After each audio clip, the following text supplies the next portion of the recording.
My God, what a round! SSG takes the map and the series. He's only got 2 bullets. And wins that one too. Dark Zero will take the series. The man's a maniac. 3 kills before he gets dusted off. It's match point now for TSM. And Laxton wins it! It's a flawless round from Oxygen.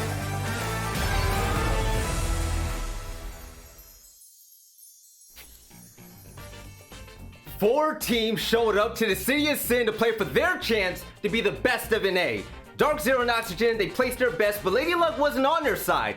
They're gone. But the High Rollers are the 2 teams you see on your screen. TSM, they're gonna challenge Space Station Gaming, the world champions, to become the best in NA right now here. And welcome to the Grand Finals and Championship Sunday. I'm gonna be your host, Velian, and right next to me, I'm gonna have the wonderful Jesse and Jacob. Jesse, you first, man.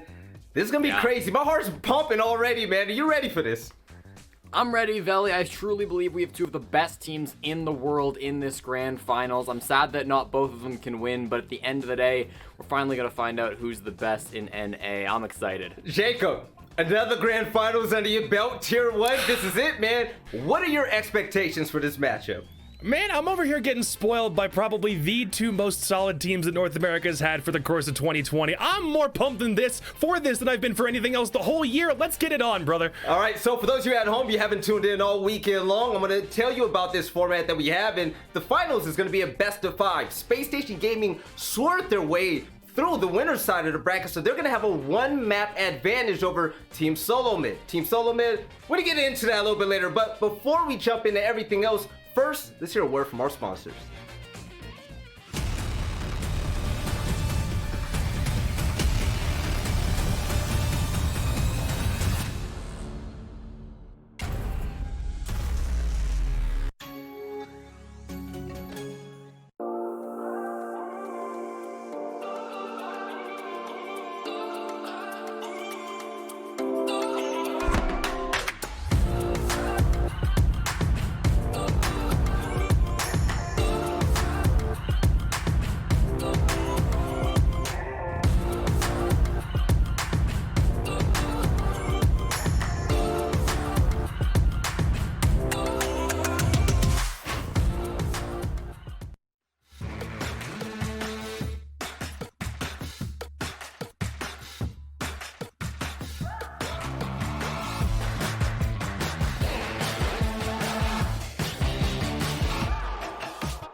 Nice shot for me! Perfect!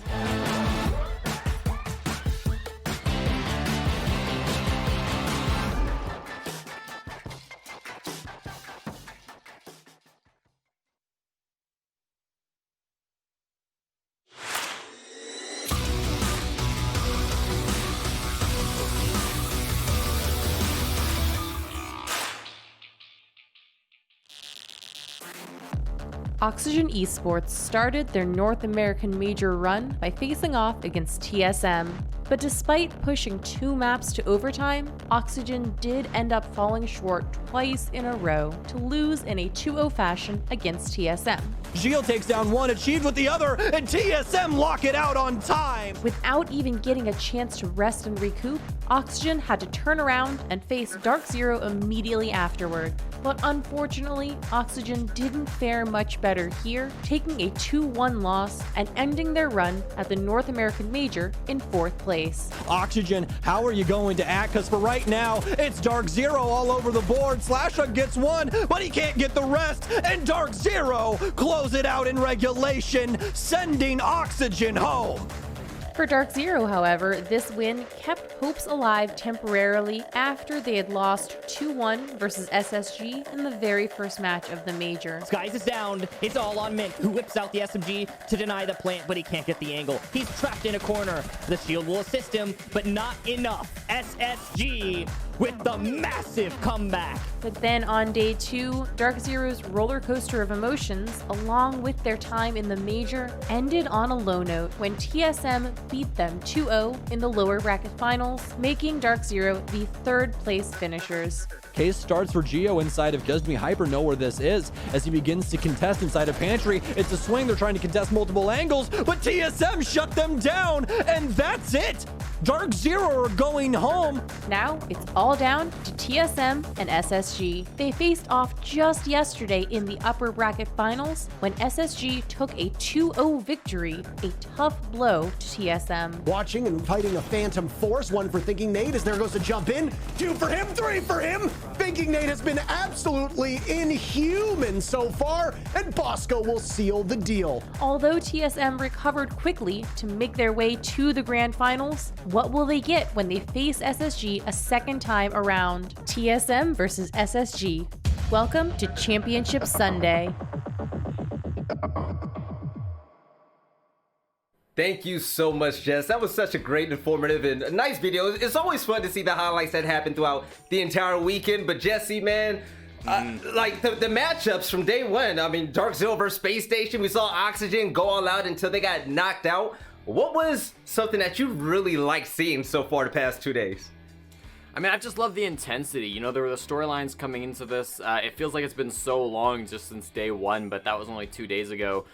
Day one was a huge day with a lot of great games. Day two, I think, maybe had some more one-sided matches than people were expecting, but it still managed to end on a bang. I mean, getting here to where we're at right now, it's been such a journey, and it's been so exciting to ride the train. All right, so production, if you can, let's throw the bracket up on the screen. Let's show the lovely viewers at home what has happened so far here at our November Major. It's the first matchup. Like I said, Dark Zero fell to Space Station, but TSM, they're the ones that powered through Oxygen to knock them into the losers bracket. Dark Zero, they won that elimination game. Oxygen went out without winning a series, but Dark Zero then fell to TSM after that. That set the stage and the tone for the entire event, as Space Station is going to have yet another rematch against TSM, and this rivalry just seems like it's just better than ever. But let's introduce the team. Space Station Gaming first off. Jesse, looking at this team, man, you said that they look like they have just been in control all weekend long, and you definitely love what they've been doing on attack. Yeah, I think this is what we've seen when they were up against TSM in their last matchup just yesterday, particularly attacking on Clubhouse. You know, there were a couple of different rounds where Space Station did a great job of grabbing control and never letting go. I'm talking about that CCTV cache attack where they had a plant going down when it was 5-on-4 because they had the angles open up. They had the wall, they had the window, they had everything that they needed, so they went for that. You could also see it in the very first round on Clubhouse where they were just setting themselves up in angles where they knew they could catch the cross, and then they forced TSM out of positions because they had the control and they were able to get those kills because of it. Space Station Gaming have made sure that they control the pace of every match they've played this weekend, and that's why they're in the grand finals. And Jacob, we saw the roster on the screen. The people at home love him, and we know him best. But two of the players that we've kept an eye out for all week long has been Rampy and Fultz, and you have a lot to say about one of those individuals. Well, I mean, Fultz has been on fire the whole weekend, not just because the man has been literally the equivalent on SSG of TSM's human highlight reel in Bolo. The two of them complement each other on both sides of the coin so well. Fultz has been going you meant Rampy, off not this Bolo. entire Rampy, weekend. Rampy, yeah. Well, no, I know. We're not talking about Bolo yet. We'll get to him, but no. That's the point. We have been looking towards what Fultz and Rampy have both been doing, but you can't discredit anybody on SSG quite yet. We have to talk about Thinking Nate as well. The man has probably some of what you mentioned in the pregame, some of the best composure and patience and timing of anybody who's in tier 1 competition right now. So the entirety of SSG is one crazy complete package, but those guys especially are the ones who have been really showing up this weekend. And Jesse, speaking of Fultz again, the entry fragment for Space Station Gaming, he was pretty much a rookie to this team last year, and he took over to win championships, and he's showing the entire scene why he's one of the best out there. Tell us a little bit more about why you think Fultz is going to have a big impact today. I mean, Fultz has had impact all weekend long. We can bring up his stats from the games that he's played so far and take a look at this highlight reel from the last couple of matches that he's played. Fultz has been fantastic, and what Fultz does is he gets his team advantages on the early rounds so that they can win it in the later rounds. He wins rounds so quickly, whether he's on the roam going for super aggressive plays or whether he's, you know, on that roam clear, making creative ways to be able to clear out those enemy roamers. He's the one that wins that roam battle, and so I've loved what he's done. He entered onto this new role of roamer during the qualifier, and they've stuck that in this major. He's been playing absolutely fantastic out of his mind with Rampy. I've loved that from Fultz. and as you look at the highlights, you see the entire team is popping off, but 4K, Ace, 3K. Fultz has been doing it all, and so far, 62 kills, That's 30 insane. deaths, and That's 79% insane. cost. Jesse, man, this is crazy. That's over a 2.0 kill death ratio across an entire weekend. Like, we see that sometimes for a map, but over this long of time, like, that's an incredible stat line for Fultz to have. Again, this kid has been popping off, and I love to see it. Oh yeah, now let's talk about their challengers. Coming up from the loser side of the bracket, it's gonna be none other than Team Solo Mid. And Jacob, we gotta ask once more, what time does Bolo play? Right now. Chat, can we get a whole bunch of Bolo in chat? Just for 1 second, if I can have one request, or Boblo, however you want to pronounce it. Him, alongside Shala, Geo, Merc, Achieved, are the 5 players who statistically have had the best season through Stage 2 this entire time. This is also a very, very complete team. When we call them a stat nerd's wet dream, that's what Jesse said when we started out this weekend. It is absolutely the case. And now we can also talk a little bit about Bolo. The man is one of the biggest difference makers that is in T1 Siege at the moment. He has always been able to come up with massive plays, even when his team for some reason seems to be struggling. He's often regarded as one of the better solo players that we have in Siege, and he has really been showing up, even when sometimes the rest of his team seems like they're falling short. Yeah, we actually have a package from Bolo as well, just like we saw from Fultz. And Jesse, run it down a little bit with me about what Bolo has been doing so well. And, he had an off game, he said it, but then he popped off when it mattered, and now they're in the finals.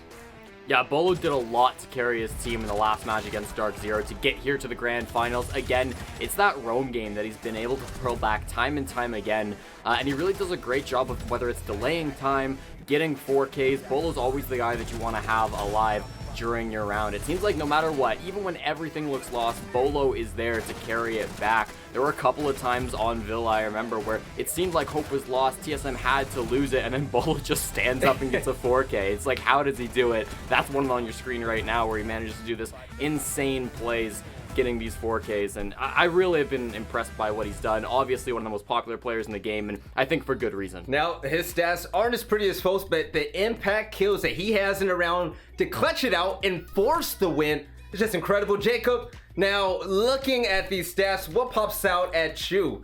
Because I see a negative, man. It's kind of different. This is worth talking about. It really, really has been. I think even though his stat line doesn't totally show up for it, the moments when he makes the biggest impact are the ones where he has a crazy clippable moment. I think probably one of the better examples last night, especially when they were playing in that elimination match to get to the grand final. Man's playing Goyo has to swing up on Villa all the way into Aviator and save his team from utter certain destruction when it looks like Dark Zero is on an absolute tear. He can make a difference when his team is down, and when his team is not, it just works out so well. Yes, sir. Now, this is it. These are the teams, and the first part of the battle, I believe, is just about ready. The map vetoes will be coming up shortly. But Jesse, when it comes to maps, what can we expect in this best of 5? Today is going to be a marathon, man. We're really going to see what these two teams are made out of. Listen, it's going to be tough because this is a 7-map map pool. It's going to be a map advantage for Space Station, and Space Station are going to get to pick first. We'll see the maps come up on your screen. Space Station are going to first pick Clubhouse. This is a big map for them. They beat TSM 7-2. It's a really strong one, and of course they avoided it for a while, but bringing it out, 7-2ing TSM, that was a big statement. Then we get Consulate coming out a pick from TSM. This makes a lot of sense. They did win it 7-3 when they played against Space Station in Stage 2. They play and win this map a lot, TSM do. Space Station, it's not been great. They ban Consulate pretty often. They're probably not too happy to have to go here. Oregon and Theme Park both make a lot of sense for bans. Those are maps that the other team are very good at.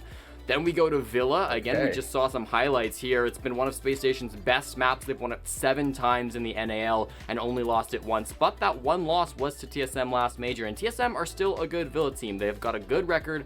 5-2 in the NAL is not bad. And we finish on Cafe. This was a really tough decision for TSM, I'm sure, because they don't love Cafe. It's not been a great map. They struggled with it quite a bit in Stage 1. They've been good in Stage 2 and actually beat Space Station in Stage 2 with 7-3 game. But this is one of Space Station's most favorite maps as well. The only other option was Coastline for TSM, and they just lost that to Space Station yesterday. So that final map is going to be a bit of a doozy if we end up there. I don't know about you guys, but I'm ready for this. And now it's time for predictions. But Jacob, I'm going to ask you a question before you tell me who you think is going to win, because this is a rematch in so many ways. The last time we saw these two teams play on LAN, it was at the Six Invitational.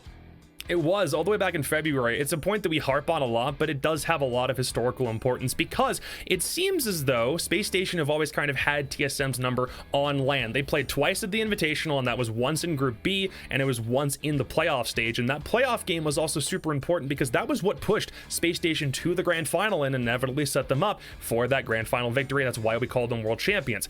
It's kind of the same thing here because the last time they played, just yesterday, was a 2-0, I'm going to call it a clubbing. It was not a great showing from TSM. However, this is the time when they need to prove that this isn't just a fluke. The last time they played online in Stage 2 was a TSM win. SSG weren't able to contend over the course of that best of 3, but that's because in the back half of their Stage 2, they kind of felt like they weren't really performing up to par. Yeah. Now, we're in a LAN environment. It's a much different story, and I want to hope that TSM have enough answers for what they got wrong against SSG yesterday. So what are you saying, Jacob? Do you think TSM is going to run away with this? So, I'm going to stick true to what I said in a video that I put up only just a couple of days ago because for some reason I don't, the YouTube crowd's about to have my ass on broadcast. Have some confidence. You got this, Jacob. I still do think, despite the shakiness that we saw from TSM, I do believe that this is something that at the end of the day they can pull out of the bag. When you have playmakers all across the board, Gio, Chala, and especially Bolo, there's no chance you lose this one. I am sticking firm with Team Solo Mid on this one, Veli. All right, Jacob's going for a TSM win. Jesse, you rocking with him, or do you think the real champ's still gonna come out victorious? Listen, Veli, I'm going to predict a team that I have full faith in. I'm going to predict a team that has some of the best players in the entire world. I'm going to predict a team that have been knocked down, but have pulled themselves back up and look like the strongest team inside of North America. I'm going with TS. No, I'm just playing. I'm going with Space Station, of course. Jacob, I hope you're kidding as well, because Space Station looked so dominant this tournament. They destroyed TSM just yesterday, and now they come into this map with a map advantage. That's going to be really tough for TSM to overtake. I got full confidence. It's not something that they that you absolutely have a point. Here's the thing, though. You got to put a little bit of an upset factor into your predictions at some point. You can't just always go with a safe bet. You, sir, are hiding behind the team that you expect to do whatever they do every week. I'm going with the wild card option. This is the reason why predictions are cool. If you just hide behind a safe pick, it's never interesting. You, sir, have no balls. Wow. By the way. All right. Well, those are bold words from a loser. I'm not sure about that one. Just so you guys know at home, there's high stakes on this prediction battle going on. These two made a bet before the entire event popped off, and the loser for the NA finals that we're gonna have is gonna have to wear a shirt with the other person's big face on it. All right, it's gonna be a quote, whatever way they want it to be. They're gonna have to wear it for the entire day. I can't wait for it, but Jacob, man, what about TSM really just pops out at you, man? Because this team, they look complete in so many ways, and they're fragger's dream when you look at them on paper, but can they seriously get the job done? And if they do, would that finally be a breath of fresh air for them?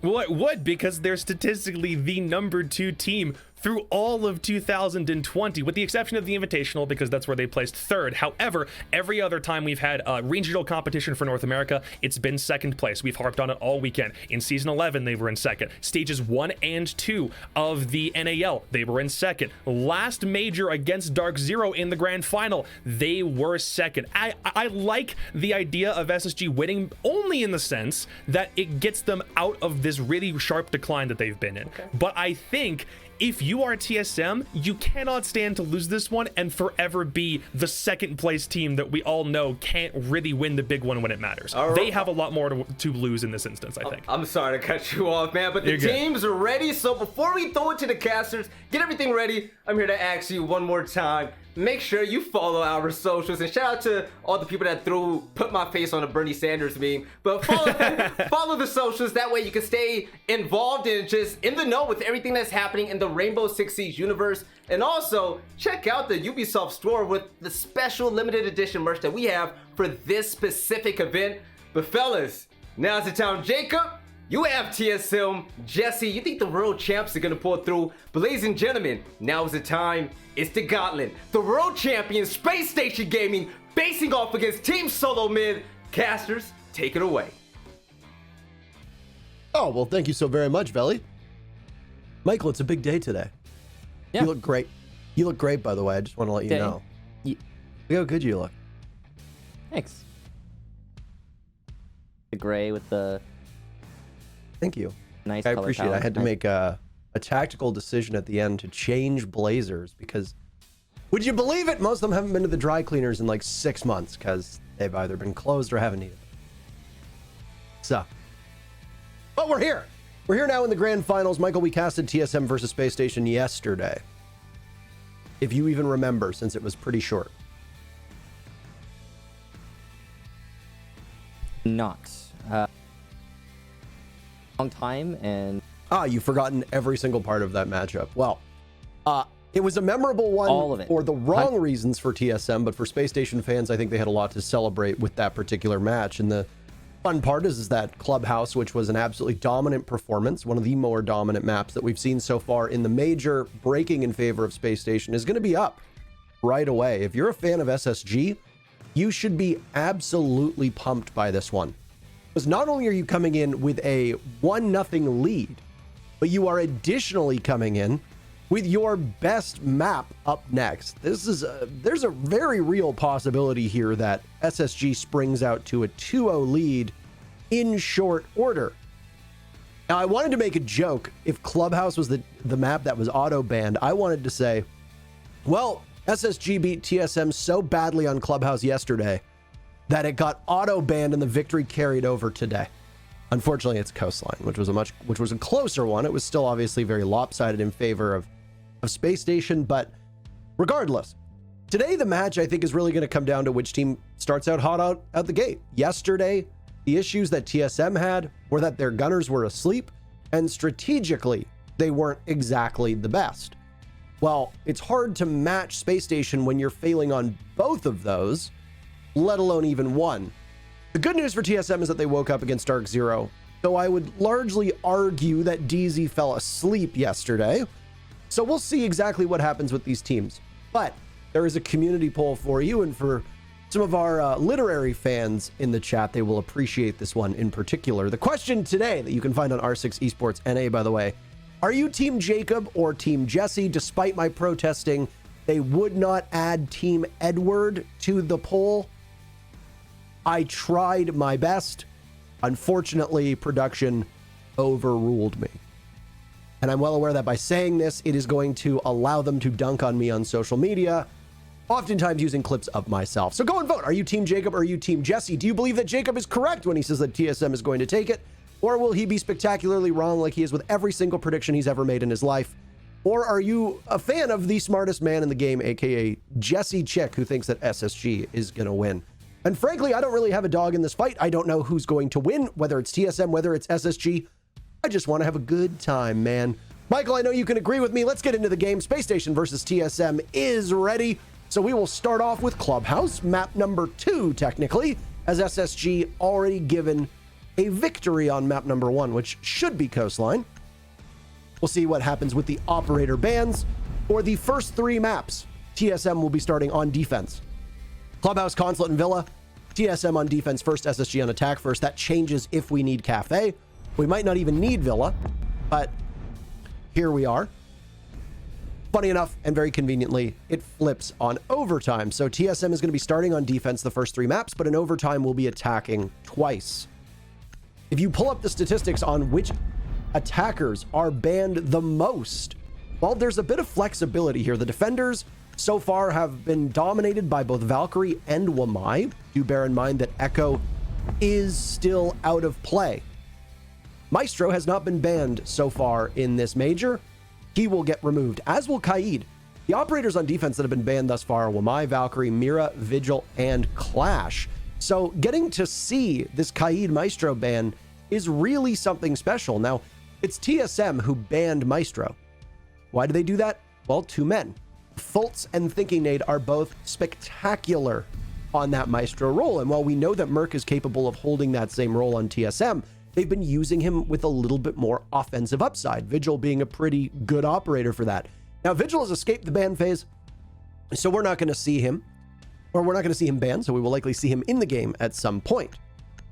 TSM will be starting down on Church and Arsenal.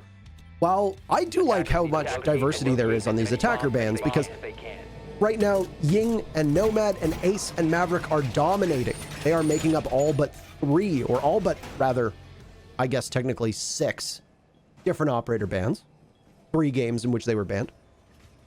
So getting to see a Thatcherless and a Maverick-less Clubhouse will be fun to watch.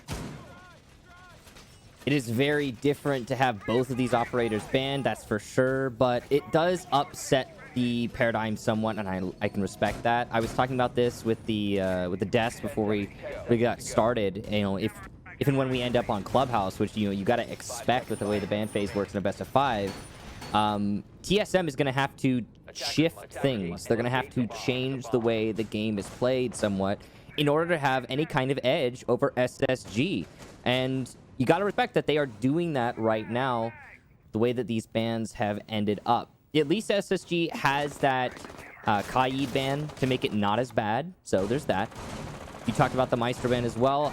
All of these contributing factors to each other. They build off of how the style typically works with denial and the hard destruction. We'll see how the clear works for Space Station. They want to get in through Jacuzzi. They're going to have to use the Kali to do it. There you go. First one used. She has 3. Canadian will use his exothermic charge. Now, this is a basement defense, but a top floor roam. Usually referred to as the SSD strat. It's TSM employing it here. And, well, they're already doing a great job of delaying. That Kali, by the way, was a 6th pick from Thinking Nade, imbued with powers now that he's able to type his full name in. One of the things that the land build doesn't have is the same character limitations. So instead of going with Thinkin' Nade, he can go with the Thinking Nade and actually put the G at the end of the name. Unfortunately, one of the best performers for TSM this weekend is the very first casualty of the very first round of the very first map, technically, which is Chala. Down he goes. Entry from Fultz going as we've seen from Fultz so far. 62 and 30 being his kill count. He now has 63 kills. When Fultz hits 7 kills, then we get to say nice, but until then, can't really talk about him too much. But Fultz obviously keeping just as strong as he was before. I think he tweeted, Michael, that he switched to 4x3, and since then, it, quote-unquote, hits different. Oh, okay. When did he tweet? Oh, lounge pressure here. Merc on red stairs. He's surrounded. He'll have to fight his way out of this position. Not going to be easy. Kali challenging him from server, and he wins that fight. Shotgun comes out. Blast is a miss. The second one won't be, though. 2 kills for Merc. He's coming up big here. Dishes out some damage to Fultz. The SMG gets the 3rd kill for Merc at the top of red stairs. And here's some support from Bolo, who whiffs all his shots. Fultz will get his 3rd kill as well. So a 2-2 with 40 seconds left, but only 1 anchor. Merc is known to be upstairs. Canadian Fultz will, knowing this, rotate their attack. Fultz will drop into Moto. Go over to short. Gio's calling his teammate back now, insisting that he needs support on the side. He's trying to play his life. Merc gets back for the 4th kill. He's put to low HP, though. Pistol out from Fultz. He needs to reload. Only 3 bullets. Make that 31. With 15 seconds left, he's going to have to find 2, but it will not happen. TSM lock the round up. A 4K from Merc is unanswered. That might be one of the most clutch rounds that Merc has put up so far in this entire tournament. He and Achieved have been terribly quiet for TSM. We talk about win conditions in the desk. We'll talk about win conditions, and we will refer back to them throughout the entirety of this matchup. But if Achieved and Merc have the same kind of day that they had yesterday, and the day before that, where they are ineffective in their roles, TSM are in significant trouble. You've had good performances from both Chala and Bolo, so that's fine. And Gio is oftentimes on those roles where he doesn't need to do anything flashy. He just needs to be stable, and, well, stability is something that Gio does offer to this team. Merc and Achieved are going to be the question marks for TSM. The same with SSG regarding Rampy and Fultz. Both Rampy and Fultz have been on a tear so far. Fultz, the superior player, but obviously Rampy has been doing just fine, as is Thinking Nade. If Fultz or Rampy struggle to show up in this matchup, that single player failing to achieve the levels that we know that they can achieve, that also could be the difference maker. We can talk about strategy until we're blue in the face. But if you are just lacking confidence, if you aren't hitting your shots, if the nerves are striking you, then that can be all that it takes for 1 or 2 rounds to switch. And if these teams are as evenly matched as we know they can be, 1 to 2 rounds can make all the difference. That said, good hold from TSM, and it really comes down to Merc and the way that he played on red stairs. SSG decided to push him one by one. I think after the second kill, they hadn't really determined where Merc was and whether he was playing supported or not, and SSG just filtered into their death. Merc played it perfectly. Still a strong performance from Fultz from Space Station, but ultimately, Merc was able to waste about 2 minutes of the clock, do a ton of damage to Fultz, and take out 3 other members of SSG. Very successful in the job that he was trying to do, all with minimal utility, just playing off of his gun skill. Chief just looking for the run out. He's got the prepped window, and he'll win the fight against Fultz. That's your top performer for the last round, gone early on here.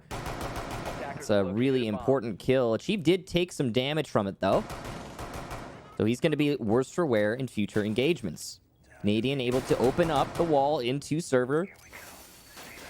It's been a very swift execution so far. You notice how TSM is not bringing any wall denial. No mutes, no bandits. Kaid's banned. They just want to play off of what does get opened, knowing that it's likely to get opened. You've got the Kali in play. You don't need Thatcher, and there's plenty of hard destructors to go around. Maverick being banned is not the end of the world here for Space Station. It does shift their kit, though. That's the most important thing. You'll notice the lack of an Ashe on Space Station's lineup. That is a forced shift due to the operator bans. And it really does make you a little bit more rigid, because you have to focus more on bringing excess hard destruction just so you're sure you're going to be able to open up everything. A Maverick on Clubhouse can often fix this problem, but not so here.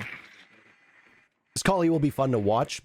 Mostly required because Thatcher and Mav are gone. Now, obviously, after Thatcher was banned by TSM and SSG favored that Mav ban, Mav was banned in their matchup yesterday against TSM. That means that you kind of put into a box in regards to banning Kaid, because you know that if you leave a Kaid on the board with no Thatcher and Maverick, the attacker's chances of being able to breach the defensive structure is, well, it's very slim. Even with the Kali on the board, it requires just a lot of time and a lot of work that you might not be prepared for. The good news for SSG is that they will find some confidence in the hands of Thinking Nade on that role.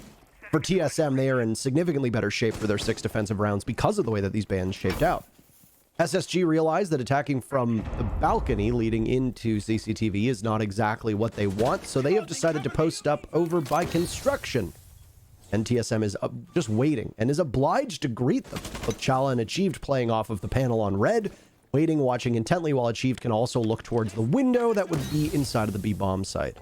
There goes all of Chala's gas canisters. There goes a nade from Rampy, though, and it claims what little was left of Achieved. So now more on the shoulders of Chala as 3 members of SSG stacked up in the same spot.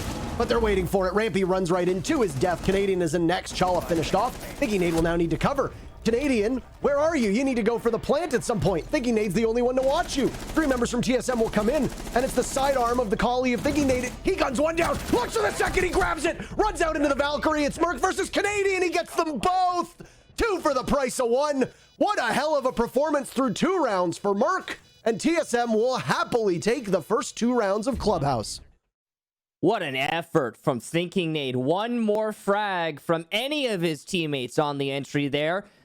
And Thinking Nade would have taken the dub, protecting Canadian, looming over him like a mother hen. I thought that was going to be Thinking Nade for the W there. I really did. Merc, though, as you mentioned, has been coming in clutch time and time again.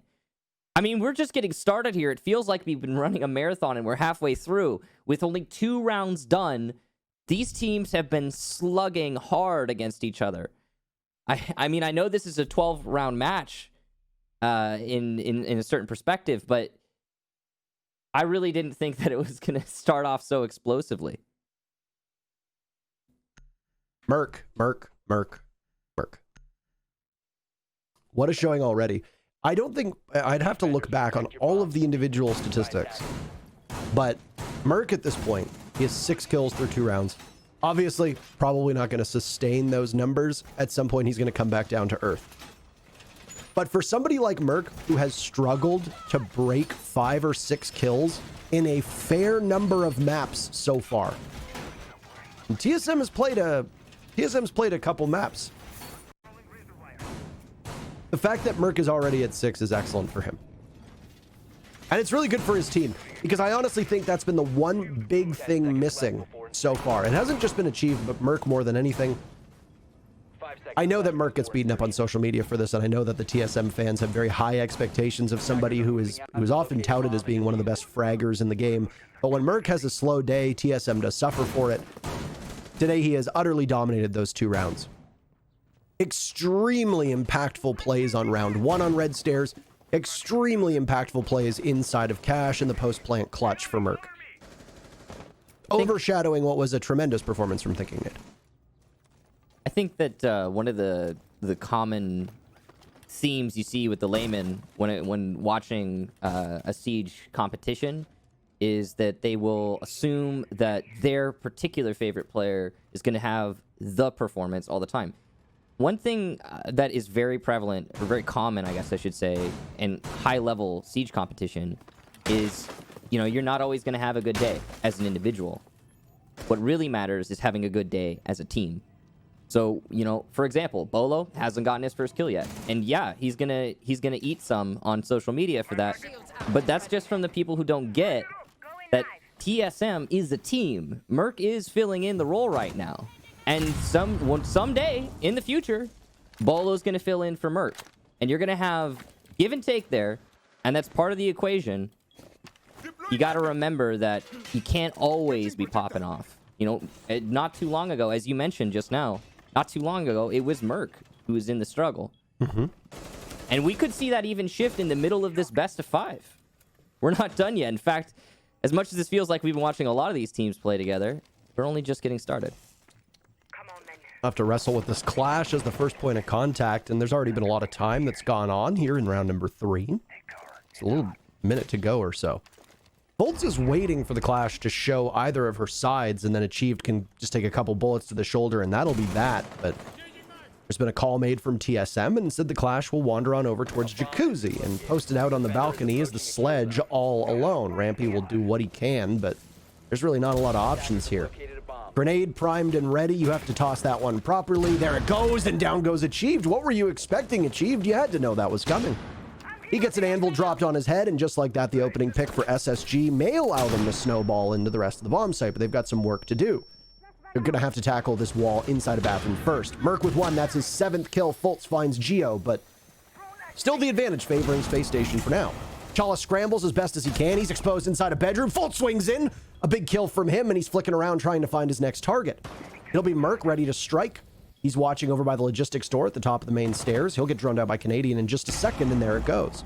Fultz was on the bed waiting for this. If Merc pops up and looks the wrong way, he's going to get punished for it. He does indeed. Fultz looking for another. He's found 3 kills in this round. Plant going down, and Bolo is in one of the worst spots you can find yourself in.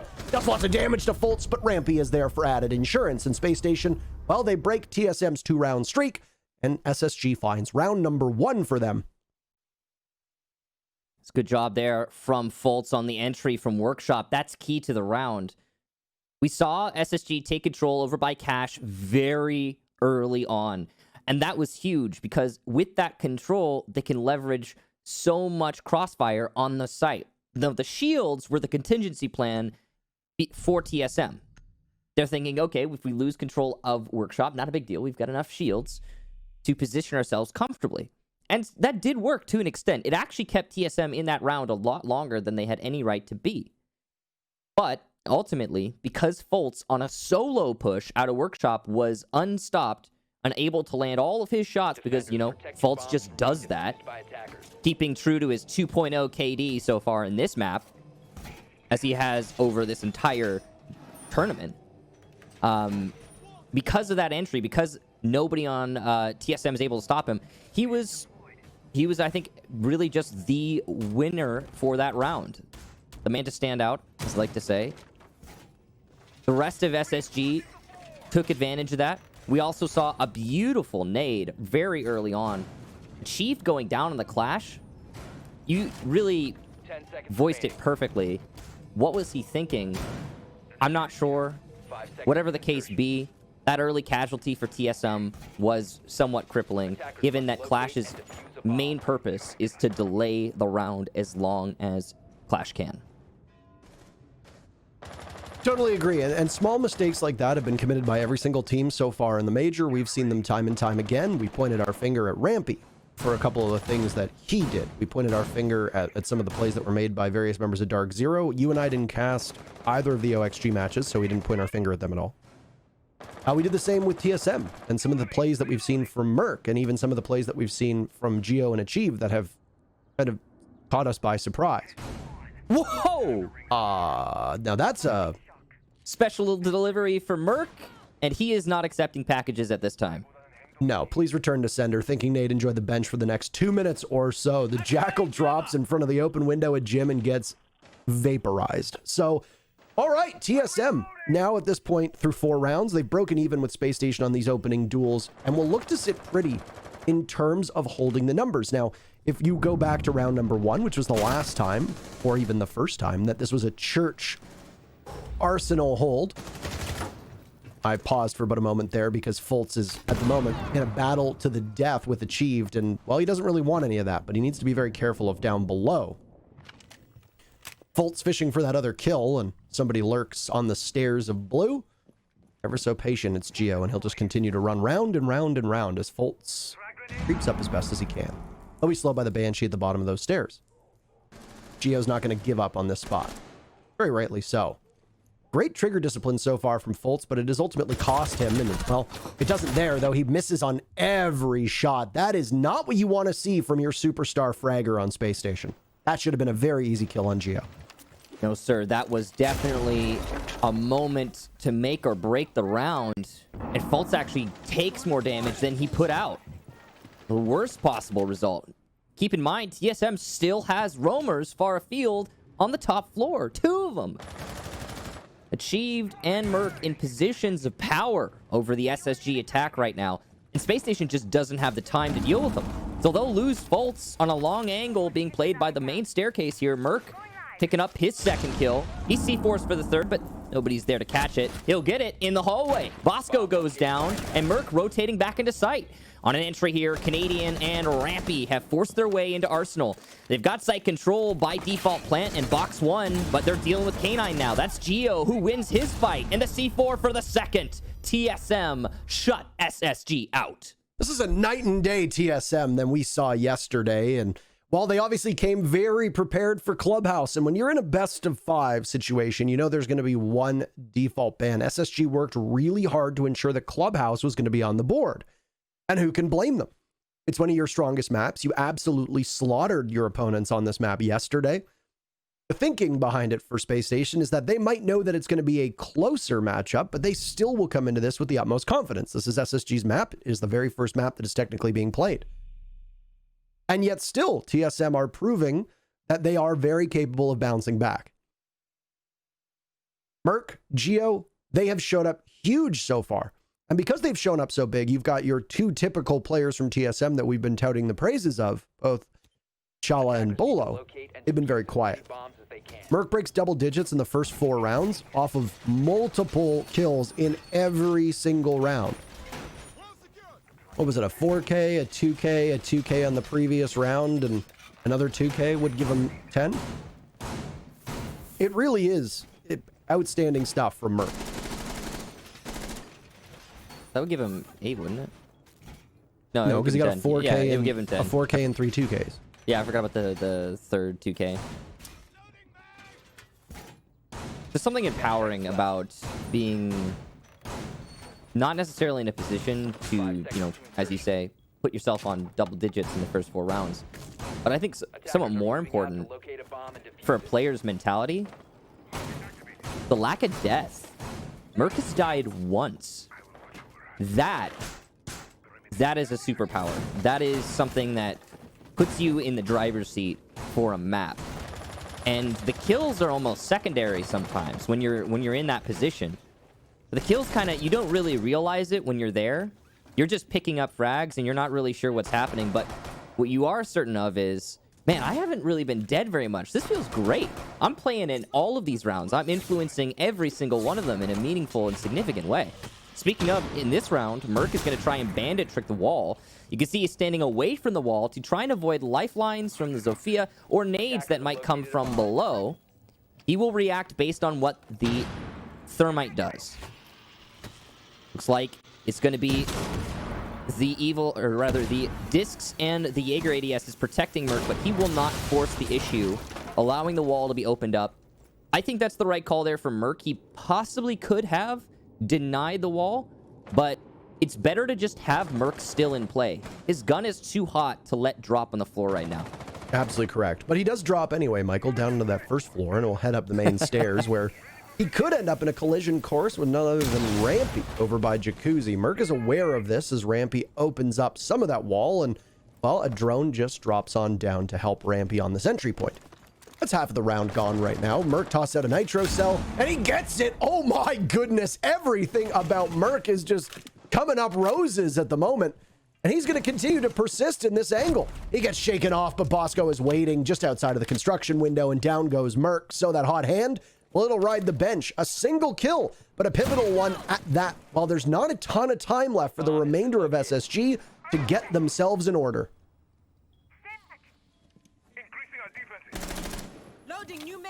They can do it, but it will be tight. The issue is this workshop to cash transition. It is a claustrophobic execution, and you still have TSM positioned, specifically Geo, in garage. From rafters, he can hold a long angle onto all the entry points from workshop, and you can see him positioning to do just that already. As he gets up on... Oh no! That's huge for SSG! They take down Geo, and suddenly a whole angle is eliminated for TSM's defense. That could be the entry that SSG needs. Achieved is still on the roam downstairs, though. He might be a problem if he comes up late in garage. Fultz has reassumed the position that his opponent just now had lost. And he could do some work here, cutting off the red hallway. He's being flanked, though, and there's Achieved with a big frag. Now he's on rafters. The plank going down by the rafters window in server, and it's going to be successful. It looks like good coverage from SSG. Now in a post plant, 3 versus 3. TSM need to force the issue, and they'll do just that. Chala gets the first frag in that 3v3. Thinking Nade and Canadian just trying to stay alive. 10 bullets here, and it's enough for the kill. Pistol out, and the second kill for Thinking Nade. He is hunting heads and looking for glory. Bolo pushing into Cash. He needs to find 2 big ones. With only 25 seconds, it doesn't seem very likely. He'll vault into server, good positioning, and he will win the first fight. That's huge. But look at that. His last opponent's on the roof, and he's got full information on the diffuser. It's just not gonna happen. He needs 7 seconds. He'll have to stick this. No option for Bolo. Canadian can take his time, and here it is. Wait, the time is close, but Canadian gets it. There was about a half a second left, but Bolo just doesn't get on soon enough. Oh my goodness. The fact that SSG didn't want to deal with that Banshee almost comes back to haunt them with how close that was for Bolo. And what a great play from him, even though SSG had control of that bomb site. Obviously, the retake for TSM was a deliberate one. As you can see, they'd assembled at least 3 of their 5 operators deep off site with an opportunity to either fight from below, retake from garage, or even retake from inside of Cash. So, hey, TSM comes very, very close, and it very easily could have been a 4-1 in their favor. Now, the good news for Space Station fans is that with it being another take onto the same bomb site, if you can ensure that the small things that you messed up, aka the entry against Merc, how long it took you to be able to get that wall open. Merc in particular was once again a very pivotal figure in that round. He was able to stop Space Station from being able to take the wall into CCTV, also claimed the skull of Rampy, and then gets shut down by Bosco, but that's over half of the round used. So Merc, again, he is a huge part of why that round is so close for TSM. If Space Station can just be a little bit quicker on that, TSM's defense was quite sound. I think it really just came down to the fact that they were a little bit too late to retake.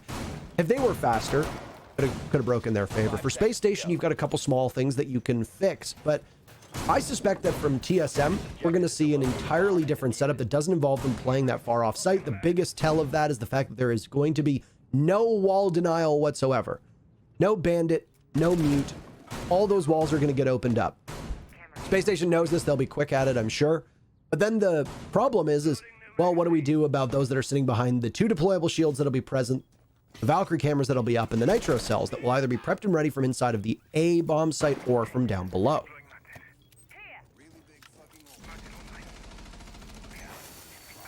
There goes the EXO. I think you're probably right. Those are going to be one of the most important factors for TSM. You can see they're kind of set up for that, as you mentioned. I'm curious if SSG is going to approach that problem downstairs directly, or if they'll simply hit the site. Looks like it's going to be direct. Canadian is droning Rampy in downstairs. Bosco droning the top floor. Rampy's, or rather, excuse me, Achieved is spotted at the bottom of main, and he gets info but loses the fight. What a shot from Rampy. Gosh, I wish we could have seen that one, but it almost looked like we didn't even have Rampy on screen. And keep in mind, this is LAN build, so that's not something you blame on the servers. That's just Rampy being insane. He's got support with Fultz downstairs. TSM now one man down, but look at that. Rampy doesn't check all his angles, and Merc punishes him for it. 12 frags for the man who's keeping his team in contention almost single-handedly. He's trying not to die to Bosco, who he knows to be on the cutoff. Taking a patient stance here. Merc is playing his life, and he's doing it well. Here's the vault into Jim, sprays through the wall, but it's a feint, and Bosco is the real straight. He'll take down Merc. SSG now, man advantage. 1 minute left to finally get onto the site. It's roughly the same amount of timing, by the way, and you're in a similar position. For Space Station, you've lost Rampy. However, you've managed to pinch an extra member of TSM. So when you burst into this bomb site, the 3 off-site players from TSM, if you could even really call it that, because Geo is but a single leap and bound into the B bomb site and Chala is a rotate away. TSM are still going to be fighting from far enough back, but SSG will have to break in, and they'll have to do so quite quickly. Because since we saw that final frag happen, there's been over 30 seconds expended. Chala in a very suitable position here at the top of red stairs. He'll be the first line of defense. He's still got 2 of those gas canisters with 20 seconds left. There goes 1 into the common spot that'll get pushed in from construction. Geo prone, waiting to see the shins of somebody inside of CCTV, but he can't find it just yet. That's going to be the Zofia who's going to be in that line of sight, and there you go, but not enough damage done. Bolo evens the odds. Fultz takes out Chala. There's the pressure you need. Bolo down below. Oh no, he looks away at the wrong time, but finds Fultz nonetheless. The case is picked up, thinking Nate will have to go for the defuse with Bosco, be the only one alive until Geo punishes him, and then a nitro cell from Bolo will drive the dagger through the heart of Space Station. The first half is done. It's over. TSM with a 4-2 advantage. That's a comfortable spot to be in. Space Station will move on to defense. TSM on to attack. Well, you called it, Parker. The C4 from below was the undoing there of the attack from Space Station. But also, crucially, Geo didn't die in Garage. The last time, of course, TSM went to that site, Geo's casualty inside a Garage was probably the most important kill for Space Station's execution. But he just persisted.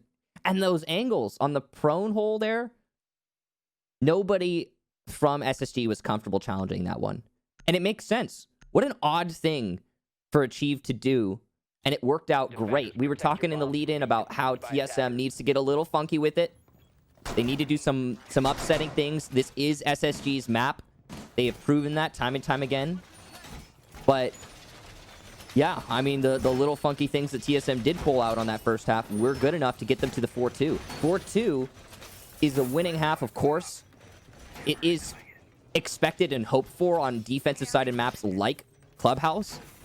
But the most important thing here, regardless of all the stats and looking at the scoreline, the most important thing that I'm noticing about this matchup so far is that it is nothing like the last time these teams met yesterday. It is a whole different ball game. TSM is on point, and they are playing the game, surely and truly, which is we can't. Last time these teams met, we cannot say that. TSM are a much superior team right now, but how much of that is honestly just Merc's play?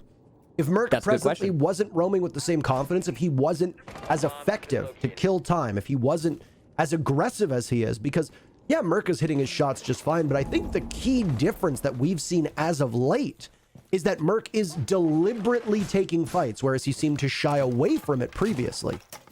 In most of the matches that we've seen with TSM, Merc has not been that eager to put himself in harm's way early on. He's been playing a much more conservative style of Rainbow Six. Not the case at all today. If Merc was playing more conservatively, and he only had a third of the kills he had right now, which is where he would usually be at in times past. Is this still a 4-2 match for TSM? I don't think so. And I do think that Merc is the focal point for this team.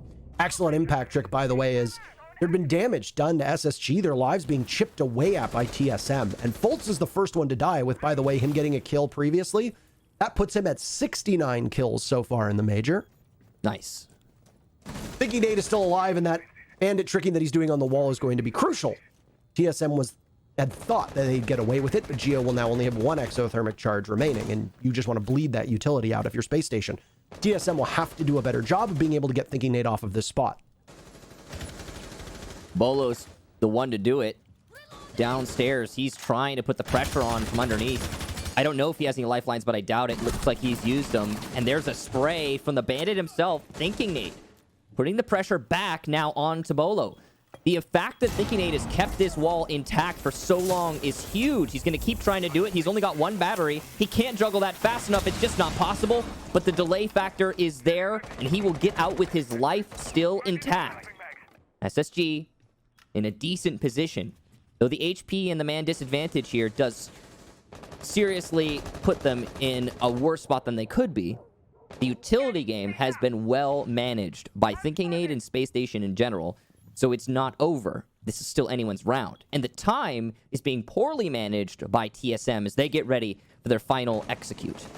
There's a good pick from Rampy as Achieve just repels on up. The opening in the garage being watched by the Mute 2 before Rampy falls off that position and returns to the bomb site. Bosco anchoring down garage, but he's got Merc underneath him, and a near miss from Merc. He doesn't tend to miss those opportunities, but in this case, he does. More pressure on the shoulder of Bosco, but unfortunately, Merc being unable to hit it means that Bosco takes down Shalov, even though the 2 kills from TSM are good. Bolo will be taken down by Rampy. Plant from Geo. It needs to be stopped. Is anybody going to push it? There it is, Rampy at the last second from down below. We've seen him in this spot before, leaving Merc to just live or die inside of garage. SSG takes their very first defense, and this game, this match, this map, well, so far, it's every bit as close as we'd expected. I just want to say right there, that was a huge kill from Rampy downstairs. Of course, he denied the plant through the floor, and you'd think, well, okay, they had pre-made holes through the floor. That must be why they denied the plant. Great job to Rampy. You know, awareness on the positioning and the utility play. He's going to go downstairs, and he's going to deny. No big deal. The crazy thing about that, though, is that Rampy didn't even have holes downstairs. He just knew exactly where the plant spot is. And I think that's just one of those little marks of a true professional that kind of give you that slight edge. He knew the precise spot to shoot through the floor onto what was him a blank ceiling. That's some nice, just tiny little pieces of awareness that do go a long way in this game. Now, with that said, it was not the extent of the round. Most of that comes down to the bandit tricking we saw from Thinking Nate. That delayed 2 minutes by itself. And apart from that, the very slow execution from TSM. Now, I want to talk about why that execution was so slow, or at least why I think that execution was so slow. And you can tell me what you think here, Parker. But you've got your star performer with 12 kills over 7 rounds on a hard breacher. He is not going to be able to entry the same way that you would like him to be able to. And I know that role swaps in the middle of matches can be weird and clunky, and you've got your plan, but we saw Merc be the last person. He didn't even die in that round.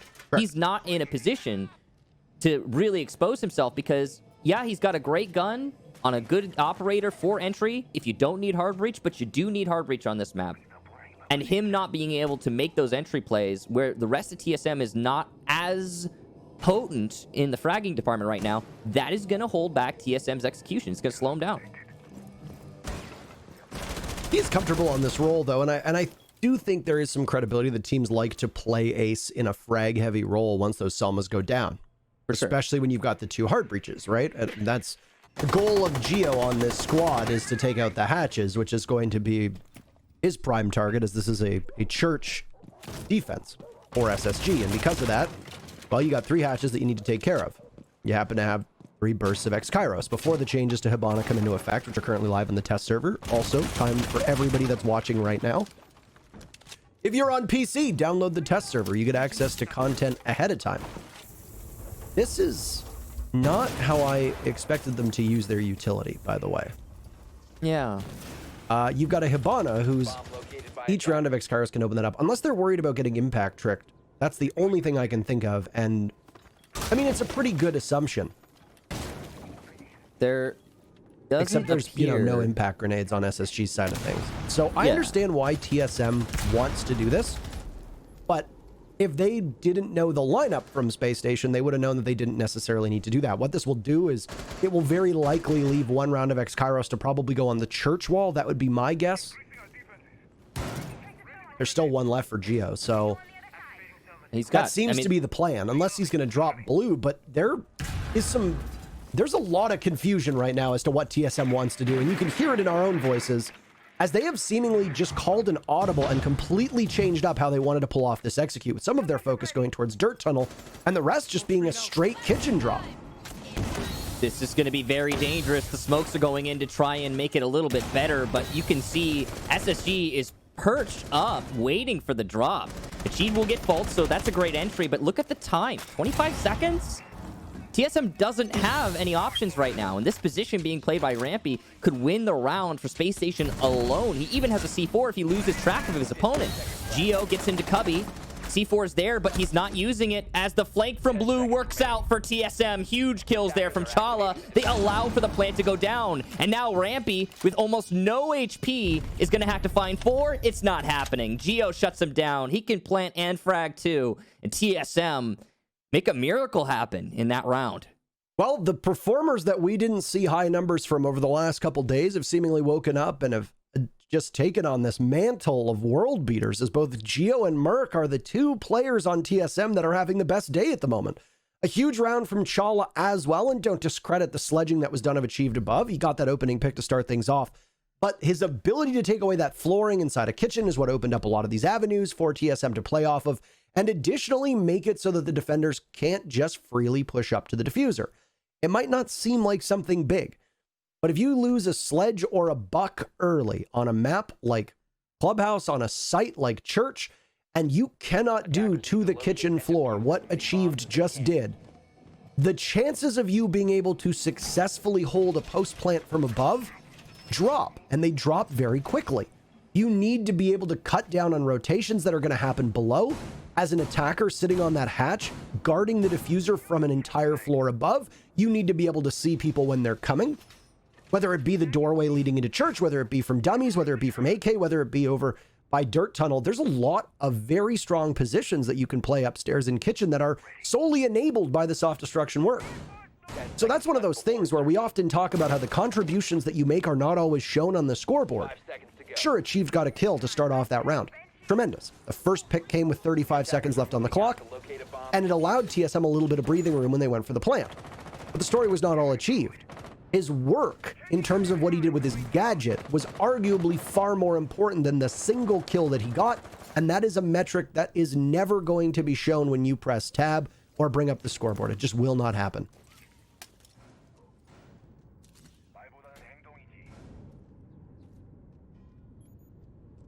Top floor clear is necessary here, as SSG has an extensive roam upstairs. This is their strat, as people like to remind everyone of. And they're using it to the fullest. Jacuzzi wall is the main focus early on for TSM. That opened up. They're looking to cut off the roamers to prevent them from retreating through cache. Nade goes over to server. That's to get the other mute jammer on the server wall. Space Station are reading into it and saying, yeah, we're going to leave. They've dropped down to the middle floor. You have 2 options here. They can go back to site, or they can push the issue and try to get more frags. Interesting that we have somebody on TSM in Strip Club. That's an uncommon position to play, but it can assist in cutting off the rotations. Nobody catches one of the roamers there from Space Station as they go down the blue stairs. That's huge. Rampy has made it back. He'll actually try to come back up to assist Fultz, who is attempting a flank in garage. I like this, though, from Space Station. It's dangerous, very dangerous. But one of the biggest problems we had in that last round is, even though Space Station had a good setup, because TSM was posted up and allowed to execute the strat as they wanted, even with very little time and a good setup from SSG in the site, Space Station still couldn't win it. So now they're changing something up. They're trying to do things differently. It might work out for them. Fultz gets shot through the wall as he gets pinged and is unable to do enough damage to Chala, very narrowly losing the fight to the Jackal, but TSM get that opening pick walking in. So far, the entry from TSM is perfect on attack. They are 3 for 3 on their opening duels. They've had good objective play. And again, it's a church take from TSM. So the same bomb site that you just had to go after, well, you're going to get another opportunity to do it. And it was so definitive the first time that it forces SSG to break apart their entire defense. Right now, it is not working out in their favor. A second kill for TSM, making it even more challenging for those that will remain on the bomb site. 30 seconds to go in the round, and the final 3 members of SSG all are around the same area, all heavily fortified. The black mirror on the wall of church, for now, it's not going to go, even though a small window underneath it will be made, so Canadian will have to hold on for dear life, as this defense is just right now holding on by a thread. TSM liked their drop through the kitchen hatch, so they're going to repeat the process with Geo going for the plant, and the coverage looks to be as good as ever. Merc finds Bosco, only 2 remaining. This could be a near flawless round. No, but Rampy's Nitro Cell stops it in its tracks. Nobody gets that diffuser down, and despite an overwhelming numbers advantage, one single Nitro Cell wins the round for SSG. Wow, Rampy just gets the diffuser stopped in its tracks and stays alive. Talk about by the skin of his teeth. He barely won that, but a dub is a dub. And SSG keep themselves in contention here. We were looking down the barrel of match point just now. It was looking all but certain. And surprising, to be fair, because TSM were doing that very close to the end of the timer. But still, Rampy wins. I mean, there's not a whole lot else to talk about there other than the roam that we saw from Space Station. It was ineffective in the frag department, to say the least. I mean, both of those roamers died without actually getting a kill or doing any damage, really. But they wasted some time, so that was something. And TSM definitely did feel it. And I don't think it was enough to win the round by itself, but that's why Rampy had that C4 primed and ready by K9. So good job to Rampy. All the same, I don't think that screams confidence for SSG. I really don't. I like that they strategically, they sat down, they thought about it, they figured out what they thought the counter was, but it still looked like things were going the way of TSM right up until the last second. 5 seconds to go. Which is pretty crazy considering that this was supposed to be the map that Space Station absolutely dominated on. Mm-hmm. Yeah, I think if you looked at the maps that were brought up here, Consulate up next after this, Villa if required, Cafe if required, I think it's fairly even because these teams have very good map pools. It's not like TSM has 2 or 3 stinkers where if they show up, it's game over. Clubhouse yesterday certainly looked that way. Today, not the case. SSG has to go perfect for the remainder of this match if they want to win Clubhouse. If not, it has to go to overtime. Because if TSM wins a single round, regulation victory for SSG no longer in the cards. It's daunting. It's definitely doable. Fultz leads things off with a kill on Nabolo, who's 9 and 7 is deceptively quiet, and he's been nowhere near as impactful as he has before. Whoa. Thinking Nade with 2 kills with the shotgun as TSM just goes for broke. They charge right in, and the man who was able to stop them before on Maestro, that Alda being so good, well, he's got the shotgun to do it this time. SSG with 3 unanswered kills, and there's still over a minute and a half left. Now, amateur teams that might not have the same confidence, teams might get a little bit nervous, get a little bit loose. It's very easy for them to make a mistake or 2 and have the defenders forfeit a kill or 2, or a death or 2. In this case, I don't suspect we're going to see those same mistakes that would be committed by other teams, as TSM are looking to try to maybe flush out 1 or 2 members of SSG. But this round is all but over at this point, even though there's still so much time left. And there goes another. As Fultz was on the stairs, he takes out Achieved. Only 1 remaining. A near flawless round. We haven't had a flawless round yet. If Chala can find 1 kill, then he'll break that. But for SSG, they just need to sit and wait for 1 minute to go. And there might be a timeout taken here, depending on what we see. Chala might just waste some time. And that's exactly what he's going to do. So the round is going to go in favor of Space Station. TSM will take some time to discuss this. It will also allow Space Station to do the same. These teams will hit the reset button, and it'll be 5-5 once this timer hits 0. So Chala right now, he's just extending the tactical timeout that has been called by TSM. So this is going to give them, as you said, it gives everyone time to think. So a little bit of a lull, and I think that lull is necessary because we've seen nonstop action from both of these teams. That round right there, that's a little bit worrisome. You know, TSM, they had the lead for a little bit. They've now lost it. They tried to go for a Hail Mary play, the rush in through the breach immediately, thinking Nate is just ready to receive it. 15 So seconds remaining. what we've got right now is a difficult spot for TSM. It is still a fact that defense is going to be the favored team in a matchup like this. So SSG is starting to build up some momentum. They're on the advantageous side. They're feeling comfortable. They're feeling confident, landing their shots, winning their rounds. TSM has to do something special to change that momentum shift. They need to really, truly stop this in its tracks before it gets started. Here's the official start of the tactical timeout. And that's really, since we had that extra minute in game that Chala managed to give his team, it's about a 2-minute tactical timeout, which is a very luxurious pace to think about your next round strategy. So the team will listen in on their comms with Pojo, their coach. As you can see, they've all largely turned or at least cocked their head to one side to listen to him, even though you don't need to do that. You're wearing headphones, but anyway, you can tell that they're all ready to listen to what Poj has to say. Their coach and former player on this team, who's now guiding them through the trials and tribulations. Pojo was also on that roster, if you remember, that prevailed at DreamHack Montreal, the only major international event that this TSM roster has successfully competed and won at. And I think it was talked about yesterday by both Blue and Stokes when they were doing the broadcast, and somewhat by the analysts, is that this TSM roster is always the bridesmaid, but never quite the bride in North America. DZ was in similar position until they won the August major that we saw. TSM have an opportunity here to add another trophy to a different North American team's trophy case. And they've got, honestly, a good shot at it at the moment. That one map advantage that came in for SSG is effectively nullified if you take the first map off of SSG. Because then that leaves the 3 remaining maps, at which point it just becomes a regular best of 3, with TSM being favored on both Cafe and Consulate. Villa's a good map for both teams. They've only played it once apiece, both an 8-6 victory over DZ.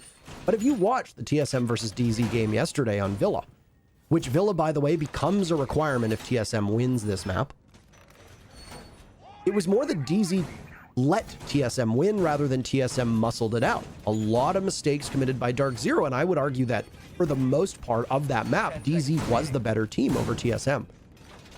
Not that that matters much here because teams match up entirely different to each other. You saw a team like Disrupt, who I think most people in North America would consider to be many steps back of the top 4. They put in quite a lot of work to keep it close against SSG, and the DG had talked about the fact that they thought that they were very well matched when it came to a team like SSG. They might struggle against a team like Dark Zero, XG, or TSM. So we can't exactly draw the parallels we want, but if TSM wins this, I think the advantage of the remaining maps tilt in their favor, and that is good news for them and their team.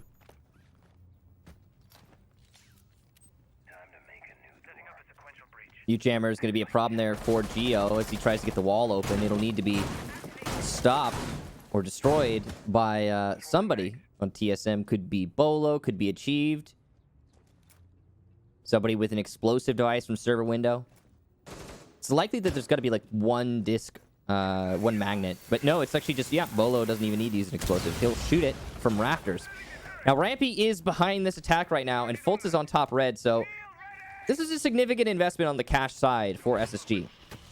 They're aware that this is going to be the immediate attack for TSM, and Space Station want to counter it directly, so they position themselves accordingly. TSM are already dealing with this. 2 smokes used by Red Hall, and they are not perfect. They do not fully cover line of sight. Fultz could have gone prone there, but he's going to descend red stairs and get spotted and finish off by Bolo. So the leadoff kill for TSM, and that'll actually prompt the rest of this defense to fall back to the site. That and the fact that we've just gotten down to the last 80 seconds. So I think a smart move there from SSG. Not so much from Fultz, but they extend this round and keep themselves in a decent position despite losing the first man. Rampy doesn't like a run out over from the strip club doorway, maybe to waste some time, maybe come back at a later date. We don't entirely know. TSM doesn't seem to be fully aware of it as they now pressure this jacuzzi wall. Worth mentioning that no team has successfully defended this bomb site so far on this map. So if SSG do it, it'll be the first time that it happens and they'll move to match point off of it. It's my favorite round. I get to say it. Whoever wins this round goes to match point. There it is. There it is. It sounds good, doesn't it? It does. It sure does. Canadian has now taken up the same spot inside a strip club that Rampy was at before, and TSM will drone out as much of the bomb site as they can. They have control for the moment of the east side of the building, and will likely push through construction and jacuzzi at the same time. Both Merc and Bolo sustaining heavy damage, but Bolo gets his second kill on the Canadian, as that run out had happened from over by strip club. Merc will look to charge on in through the window inside of Gym, with Bosco playing behind this deployable shield. He gets flushed out. Biggie Nate is down below. Clock's about to hit 10 seconds, and this is perfect for him. There's the defuse from Geo going down. Nitro Cell gets tossed up, but it misses. Achieved with 2 kills, and Chala's in as well. A flawless round comes out, and with it, TSM take match point. Huge round from TSM. Huge miss on that C4 from below, but it might not have even mattered. There were still a few seconds on the clock. We had yet to hit 000. A possibility of a win there on time was very slim. So TSM winning out in those frags. The execution and collapse under the site. They're looking stellar here. We're going to have a brief pause before we actually get the action back underway.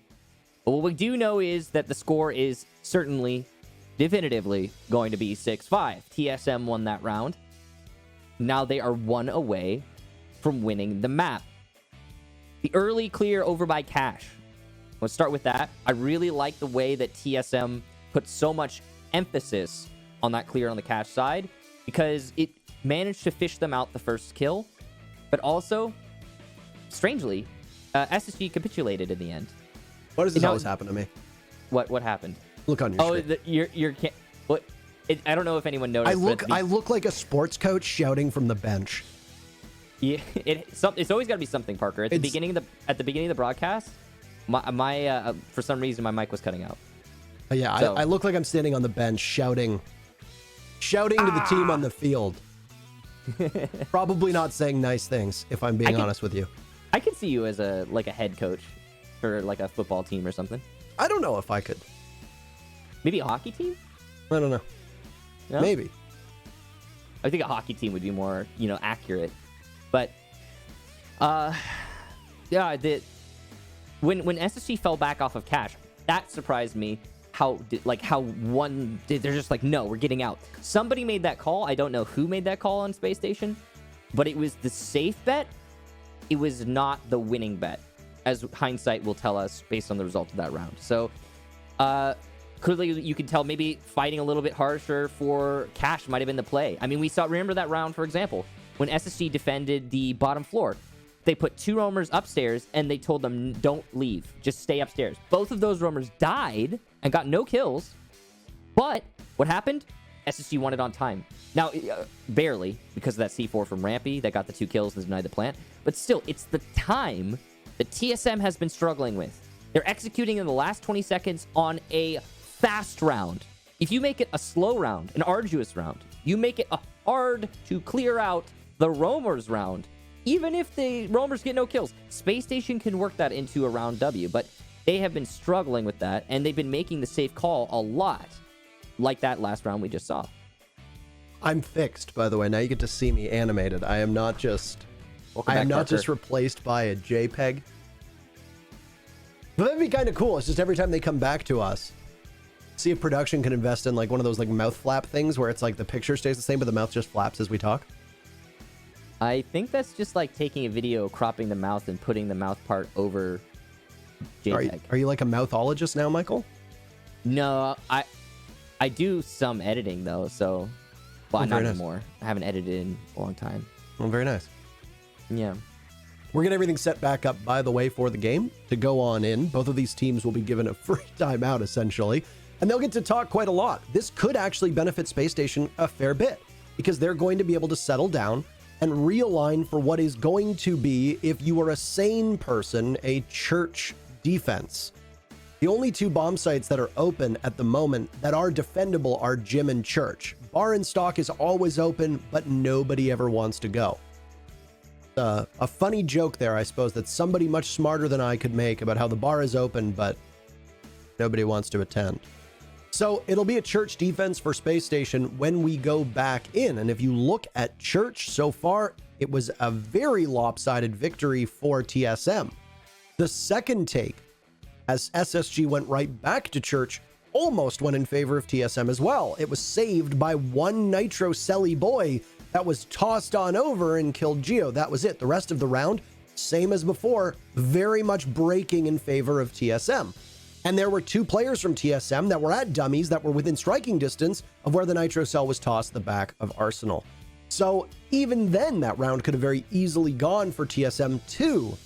These are shaky defenses from Space Station on this site, and they are meeting incredibly well-oiled attacks from TSM. So TSM are obviously going to be very confident about this one as they go on in to what is going to be the very final site of regulation. If they prevail, TSM takes the map 7-5. And by taking the map 7-5, they knock out one of the benefits that SSG had. And that was the clubhouse. It was hyped up, it was talked about, and rightfully so. No matter how you look at clubhouse, you'd think that SSG, this is theirs. And right now, TSM are saying, no, it's ours. It's going to be close, though. As mentioned, if you want my take on it, really, TSM, they're doing a great job on their executes, but they're doing those executes so very late. Well-oiled is right, Parker, but the time is a major factor here. And while TSM are good at scrambling in the dying seconds, if you can push those dying seconds back just 10 seconds, SSG can win the round off that. I am hopeful, for SSG's sake, that that's what they're talking about right now. And that's what they're going to try and base their defenses on moving forward. But it's not a guarantee. We don't know what SSG sees. Sometimes it's a very different picture than what the rest of us see. We'll see when, of course, we actually get into the action. If Space Station is going to commit to delay, commit to being proactive on their defense, on their roam, or if they're going to try and bunker up and turtle as so many other teams do in these close situations. We're about to find out as we head into round 12. Space Station, their last defense in regulation, and they will choose the basement, as you guessed, Parker. Or not guessed, you assessed. That's better. Yeah, I mean, it was a guess at the end of the day as well, because they could have done whatever they wanted. Who knows? Educated Maybe guess? SSG could have pulled out a bar stock for all we know and dumbfounded all of us at the same time. It was a possibility. It was by no means a sure thing that it would be a Church Arsenal defense. But if you were a smart person who follows the ebb and flow of maps, Church Arsenal is where they were going to go. Defenders, protect your bombs from being defused by attackers. And here they are. Goyo going to be brought once again from Space Station. They have brought the mute. He's not going upstairs early for mute jammers for a roam, though. No Mozzie as well. This is kind of looking like a turtle. It's not certain, but it looks a lot like that one round that SSG were poised to win but ended up losing, where they had just like 10 seconds left and TSM only just then opened up the kitchen drop down and fell. But somehow narrowly TSM manages to win on frags. That it looks like Space Station wants to revisit that strategy, and they obviously know something that we don't. Usually when you bring out the same strategy that failed once before, especially with a team like Space Station who has a very deep strat book, usually when you revisit the strat, it's because you think one thing went wrong that completely destroyed the strat. You know what that thing is, and you know how to not let that thing go wrong again. So, Space Station, feeling confident with this strategy in play. It was a close round, to be fair. TSM won it in landslide on frags, but the time was narrow, so Space Station could have had it. Maybe this is going to be their moment. Well, I mean, there were some changes as to how SSG looks to be defending. Both times prior, they had a very heavy off-site presence. And in fact, SSG surrendered 2 of their players to TSM on the top floor before. 1 on the top floor and 1 on the main floor. Before that, the action went down on that second floor too, in what we often call the SSG roam, as it's pretty commonplace. A Nitrocell gets burned as that's the first bit of action, but nobody is harmed by it as Achieved goes in, sledges, and gets out as quickly as he can.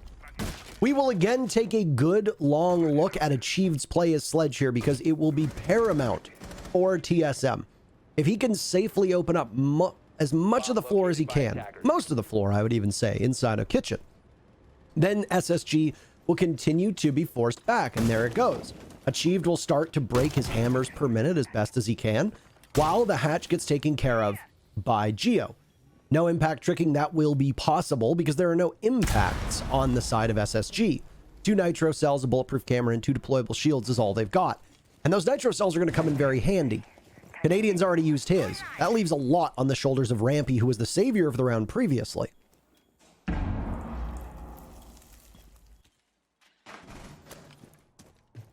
Same basic setup as last time, really.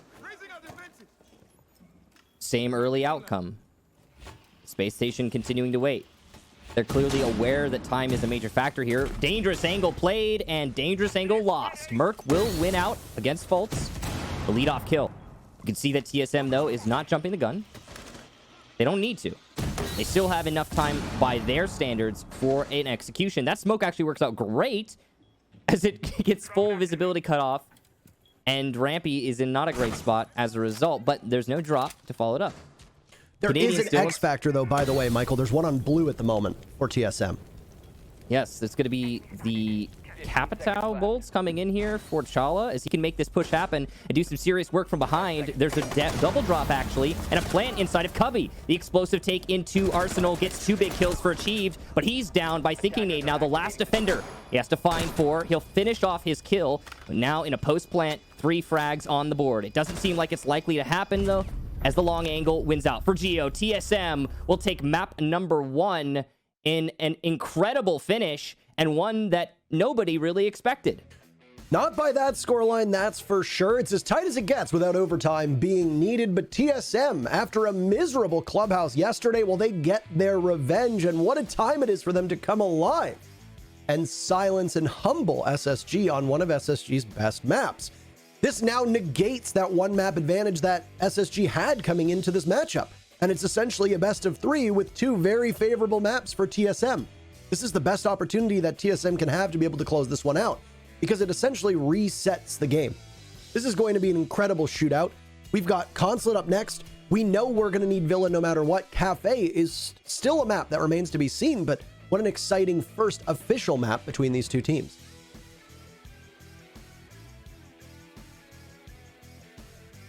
I don't know if Kix is capable of hearing me, by the way, or if he's having issues. However, with that said, I know that we have some analysts ready and a break.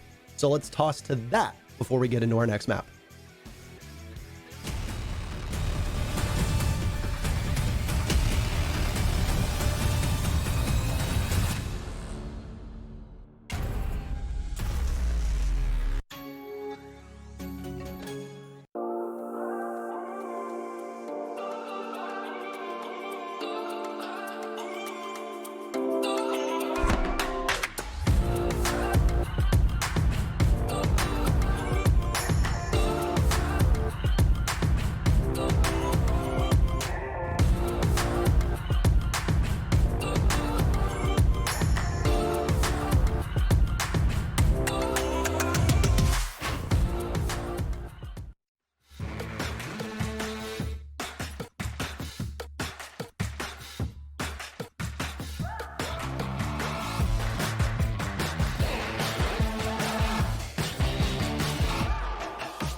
Nice shot from me! Perfect!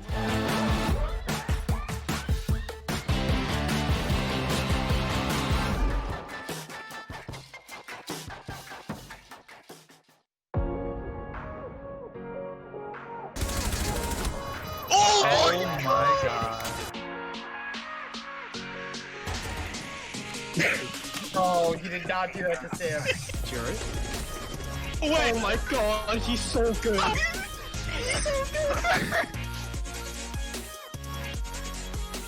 Their number right now. It's an ace! Ace, let's go, baby! Let's go!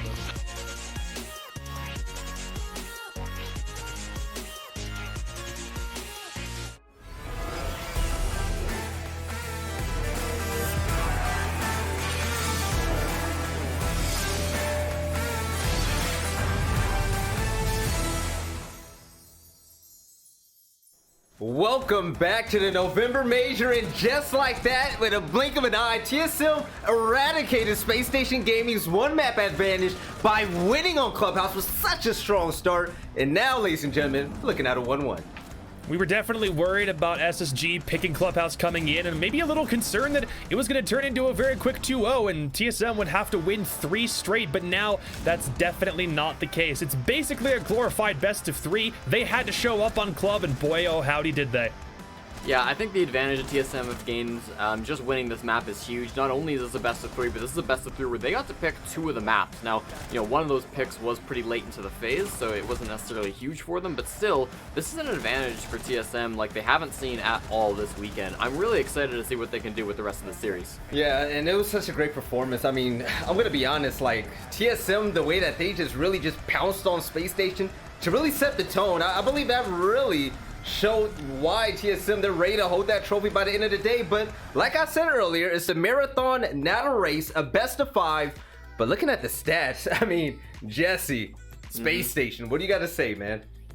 I mean, for Space Station, the players that we've hyped up are still at the top, you know, Rampy and False, but they certainly didn't have the impact that we've seen them have in earlier rounds, or in earlier maps, I should say, in this tournament.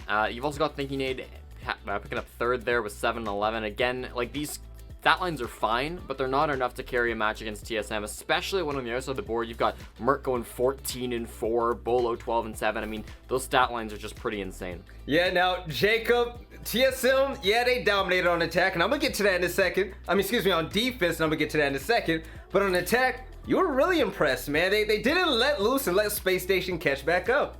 Yeah, it was something they needed to correct from yesterday. I think I touched on a lot is that they were giving Space Station a lot of respect. They weren't roam clearing very quickly. They took a lot more time than is pretty typical for a team like TSM before they actually made their side execute. And this time around, that definitely wasn't the case. When we talk about them needing to have an X factor for Clubhouse, it had to come on their attacks and not on their defense, because Clubhouse typically still has a bit of a defensive swing. And if it's a Space Station map, of course, you know your attacking rounds are always going to be pivotal. What does TSM do? They take a lot less time than necessary to actually acquire map control, clear rooms out, ensure that their drone game is at peak performance. And even though we're still in the midst of a 20-second meta, within that final 20 seconds, they were lights out nearly every time, with the exception of that one double nitro cell on a basement defense from SSG. This game could have been over a lot quicker were it not for that one nitro cell. Their attacks were impeccable. They definitely deserve this map win. Jacob, I gotta ask you real quick. Make it quick. How big of a statement is it that they took Clubhouse from Space Station to win map number 1? Ooh, it's a pretty darn big statement. It's not just the bastion for SSG, it's also showing that TSM came ready to play on day 3, whereas on day 2, took a little bit of time for them to get into the groove and warm up. Now, they're definitely on the right track. Yeah, now, Jesse, over to you, my man. You were impressed by how TSM started off this whole thing, and the casters were talking about it. Merc was insane. What were your thoughts about the beginning of Clubhouse?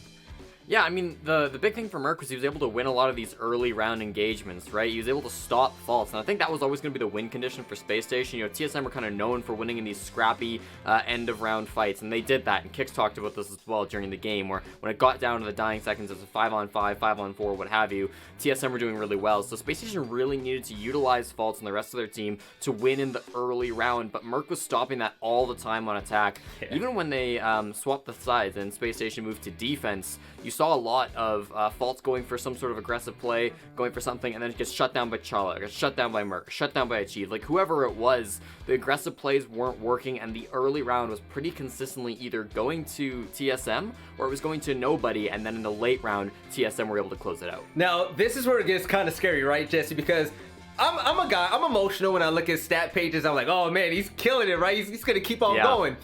but we're talking about TSM here, and the fact that they've been on fire so far, and Space Station, you know, they were there, they were off and on here and there, but they were taken advantage of. Do you think that that can be the biggest factor heading into map 2?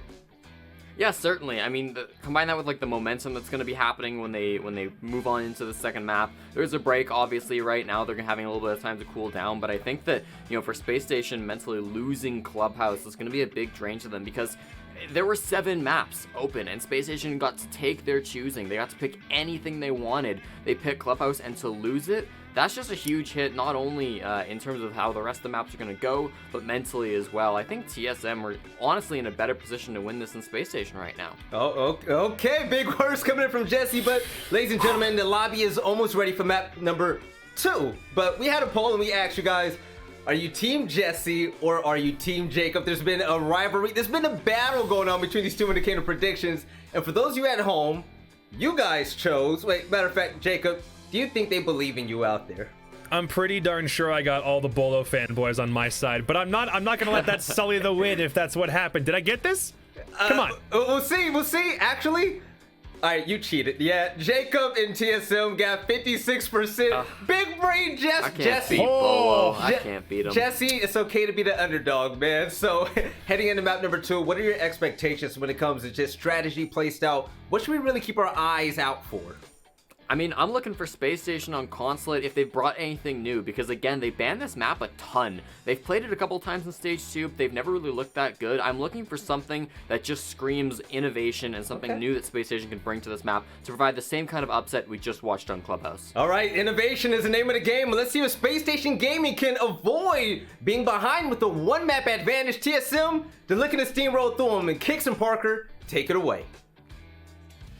Well, thank you very much, Veli. It's an exciting day so far for Rainbow Six. Clubhouse was a nail biter, and TSM ended up coming out on top.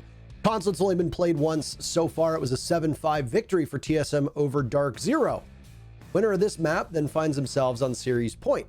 So if TSM can repeat that same performance against Space Station, a team that is not necessarily known for being a very strong Consulate team, then TSM will be in the driver's seat. Michael, do you have any particular expectations for this map?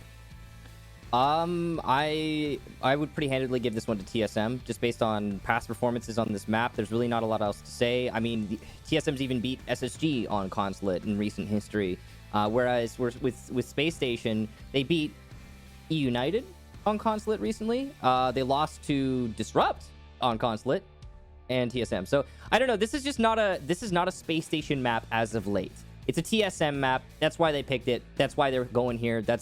And I'm definitely foreseeing a 2-1 lead in this best of 5 for TSM now, just off of these 2 maps we've played. That's pretty impressive stuff. If it does come to pass, we're not certain though. We'll have to get past this ban phase first. So we'll see what TSM gets rid of. Be a Thatcher. The response from SSG in kind right after. Thatcher and Maverick were 2 operators that were banned out on Clubhouse, giving an advantage, obviously, to the defenders, though the map itself was relatively even in terms of its balancing. Nomad banned out by Space Station. This is also an operator that is used by SSG, Thinking Nate in particular, so it might be a self-inflicted wound, but they're going to know how to play around it. For those that don't understand or are familiar with the strategy involving operator bans, is now Valkyrie joins the no-play party that's going on right here alongside Mira. What you tend to see is that the operators that a team bans, so in this case, TSM banned both Thatcher and Mira, Space Station banned Nomad and Valkyrie, they are, or at least should be, pretty comfortable about playing with those operators or without them, and more importantly, without them. The idea is that your ban either A, plays to the way that you want a round to flow or a strategy to flow, or is to put your opponent at a major disadvantage. A good example of that is we have seen targeted Ashe bans at both TSM and Dark Zero because of Merc and because of Hyper. In this case, I think these operator bans are pretty applicable regardless of which teams you're playing against. It's a very good spread. Valkyrie has been the 2nd most banned operator other than Wamai, and for the 2nd map in a row, Wamai is going to be free to play. No, but for those of you that don't own this game, not actually free to play, but you still have to. He can be played. You still have to buy him. These players here now, right this second, they can play. They can play. Wamai. You might not be able to. But you can buy get him. there, though. It's not He's doesn't strong. take that long to grind operators in this game, does it? No, it depends. It depends on how good of a grinder you are. Attackers have located a bomb. Are we still doing phasing? I don't know what you're talking about.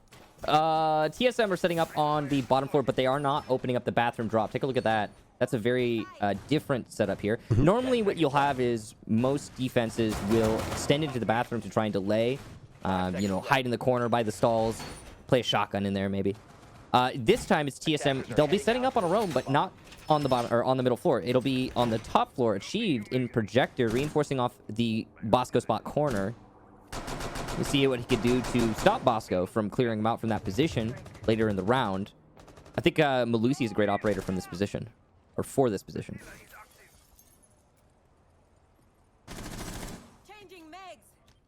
Roaming up top is achieved as once again TSM will be starting on defense. Talked about it at the start of Clubhouse. We'll remind you if you were not here for that, TSM will be the first team to defend on the next 2 maps. Villa will be required now. We know that no matter what, we will see the Italian map get played.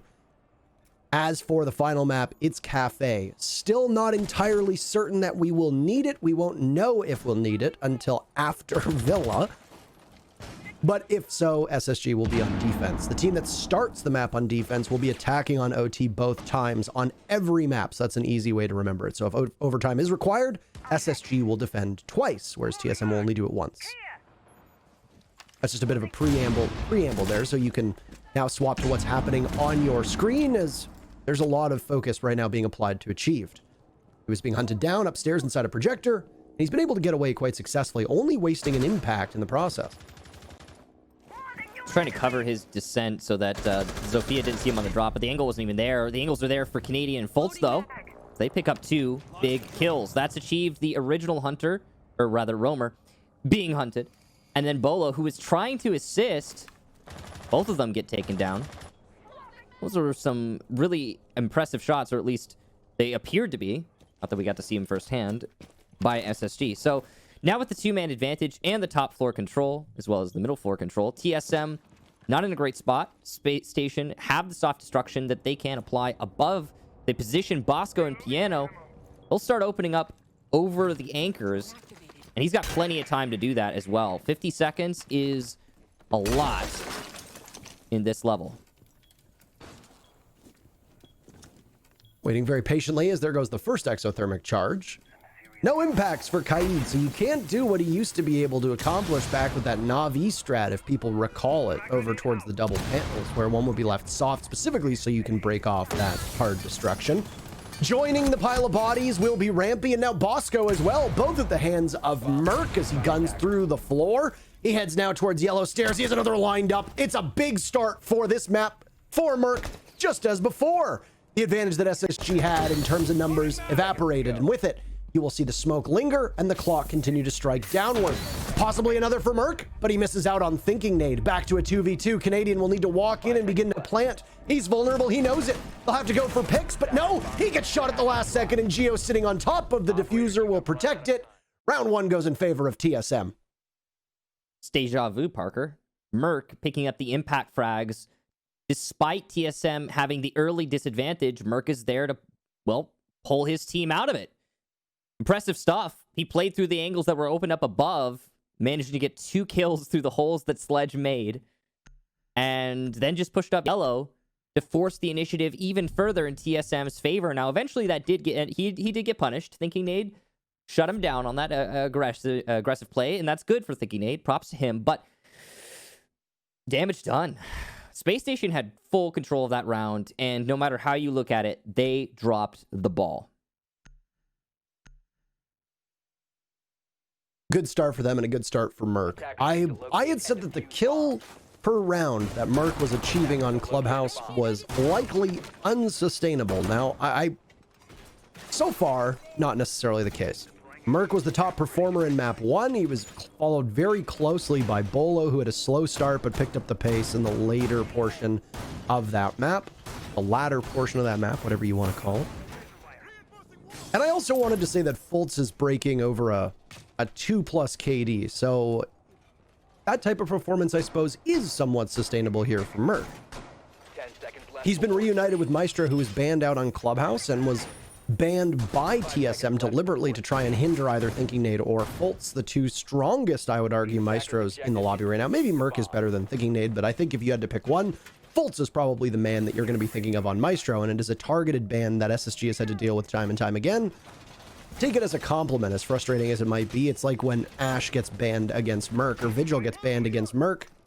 I'm sure he's frustrated by it, but there might be some periods of time where you're lying all alone in bed at night trying to sleep and you just smirk and think to yourself, yeah, they banned it because of me. It's especially easy if you take the win. Exactly. The TSM are already looking good for that.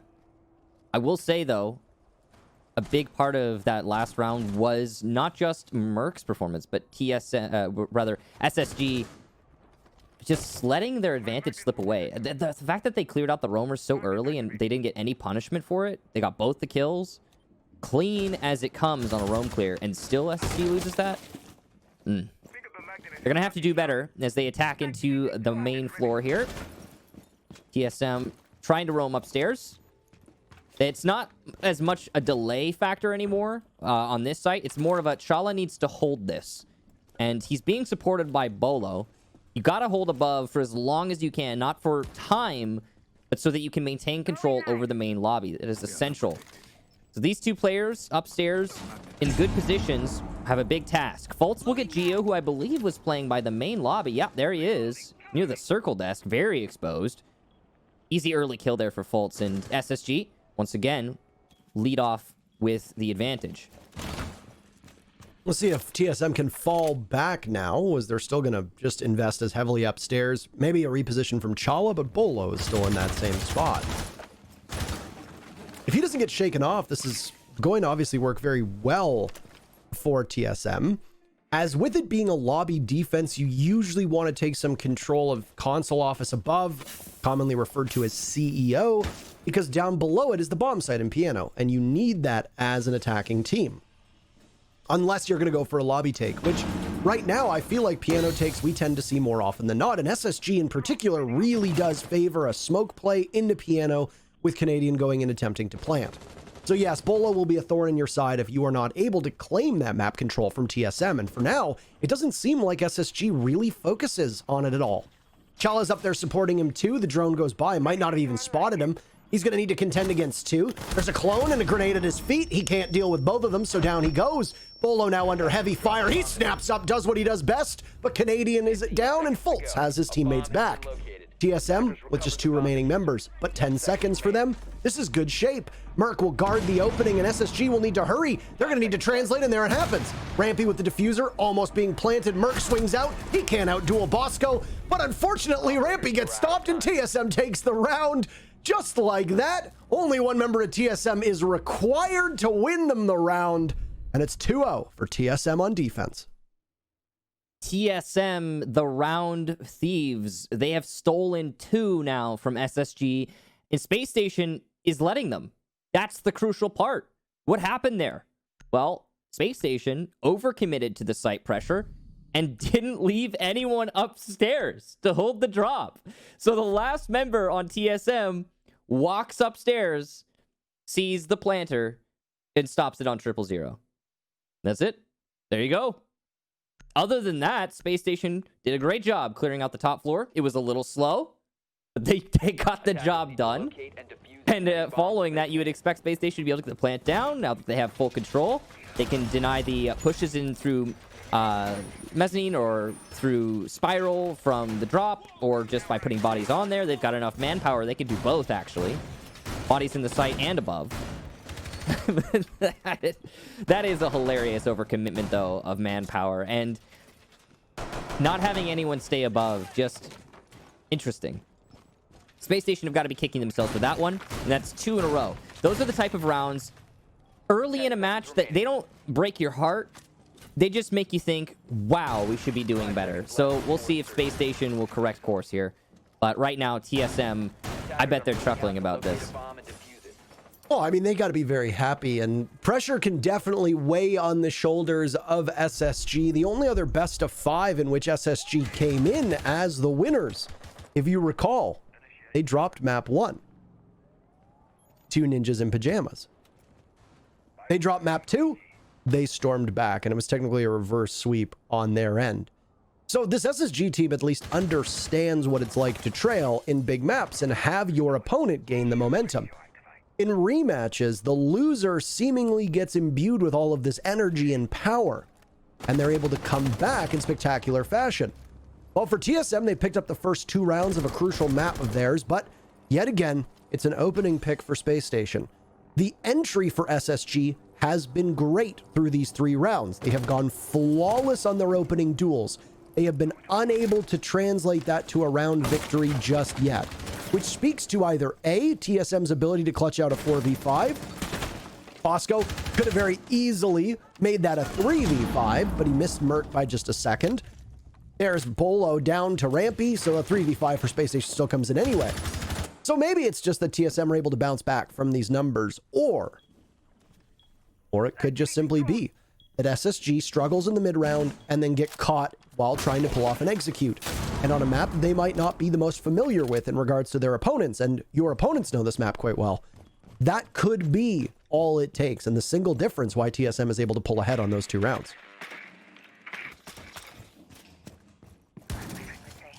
In this round here now, the control is well in hand for Space Station, as is the time and the man advantage. TSM's every attempt to bounce back has been thwarted or just hit nothing. C4, for example, Pop Visa just didn't work out. And now, TSM wait. Bomb located by attacker. Space Station gain information in the meantime. Isolating Geo now by Teller's Hall. This is a dangerous position. There are still nades in the pockets of SSG, but it's not necessary as they push in bullheadedly, and they'll lose a member for it, but there is the refrag. Thinking nade gets Merc. Silencing that gun is huge. Geo on low HP. Chala's eaten a little bit, but most importantly, the plant is going down, and there's good coverage this time. Chala will get Bosco. Canadian had to reset his plant. He was worried about C4. There is none in the pocket of Chala, and that's going to make it a post-plant. A forced retake up the Visa stairs. This isn't easy, and his teammate's not going to be that much assistance either as he comes up banana.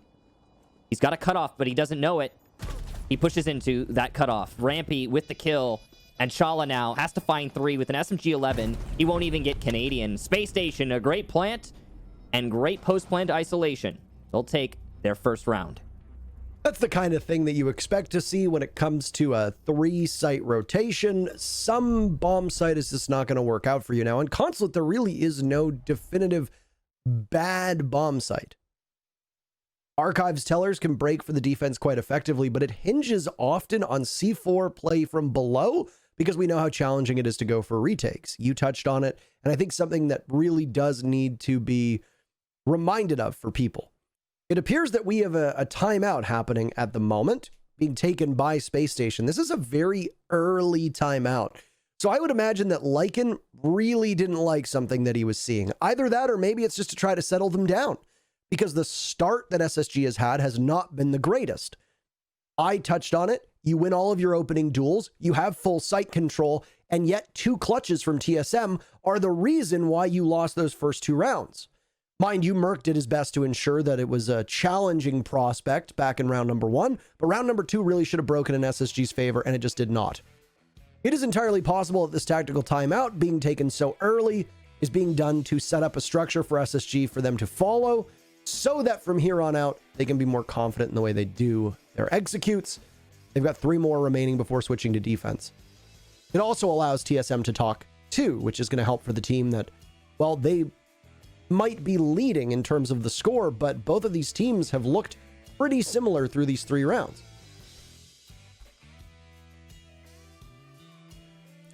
We've seen tactical timeouts called by SSG2 in particular after they win a round. I think that's something we've seen Lycan, I think, try to put a focus on. If you're losing, if you're in free fall, yeah, sometimes the tactical timeout can save you there.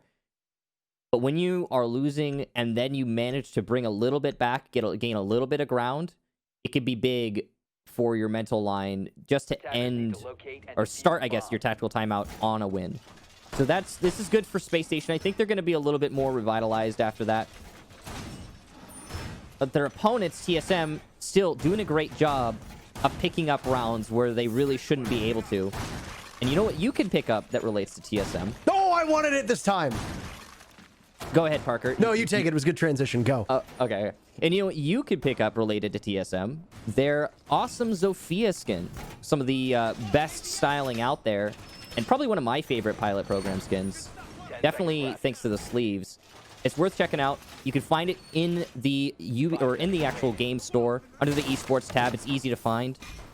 And it directly supports TSM as well, if you are so inclined. Same with the SSG skin, by the way. Yeah, let's not overlook well. that one. Though played on an operator that it doesn't have the same pick rate as Zofia. Also, how funny is it that both of those skins are on the sisters? Oh yeah, Zofia versus Ella, I guess, in this match, in a manner of speaking. Very convenient that the sister rivalry. I mean, let's be honest about this. One of the sisters is drastically more popular than the other. I mean, it wasn't always the case. Ella had her day in the sun, and then now Zofia has become infinitely more popular. Mostly just because Ella doesn't really bring what you need her to bring. Day in the sun? Are you sure she wasn't the sun? She was so powerful. It was ridiculous. No, Michael, she was a human, not the sun. Oh my gosh. The sun is a planet. Yeah, Parker. Who taught you about space? It's actually, it's not a planet. It's a gas giant of sorts. It's a big old ball of gas. As I'm aware, Michael. It's a Caliber's getting angry in the chat right now. He's like, he's in all caps. It's not a planet. Ah! It is a planet. Stars and planets are the same thing. In a manner of speaking, yeah. I mean, they both have... Michael, all of that was a joke. Anyway, we have a match going on in front of us. 90 seconds. Gravitational wells, I guess. We can speak of how 90 seconds were eclipsed in this round so far. No? Eclipsed, I get it. That's funny. That See, is because funny. the eclipse is from the moon, and the moon is a star. Zofia would be what? So wait, does that make me a moon? Because my name is Kickstar. Focus on the match. All right, Foltz is going to be playing entry into the bathroom. And he's doing his best here to get the information before he goes to the execution. Look at this, though. 50 seconds left, and Achieved is continuing to persist. He will not leave this position. He'll get the first kill, too. An aggressive peek out there, and Foltz goes down. TSM now one man up, and the time is continuing to tick away. SSG struggling a little bit, dealing with this bathroom hold. This is surprising. Normally, the bathroom player falls back, and I think Space Station just expected that to happen, but not so here. Bosco going for the entry. He's got Rampy for backup. This will be a refrag for sure. And not even one for Wamai. He does down Zofia, and that's important, but look at the time as well. He's wasted so much. SSG also don't have the man advantage. Elsewhere, the engagement's favoring TSM. And now with time and man advantage in TSM's corner, this is their most confident round yet. Merc holding on to yellow stairs over by the front of white. The garage is not really open, so there's nothing that Space Station could do with that. Bathroom's not really a great entry point. Bosco's going to die in smoke. A second for Merc on the yellow stairs. And TSM absolutely shut out SSG. So the timeout not immediately paying dividends, unfortunately for Space Station, but much to the benefit of TSM, as it's again boiling down to the time. You touched on it when there was 25 seconds left and SSG were still on that first floor. Well, you can't get control of garage, and where are you going to go from? Two members of SSG walk right into the Maestro playing at the bottom of the stairs, and down they fall.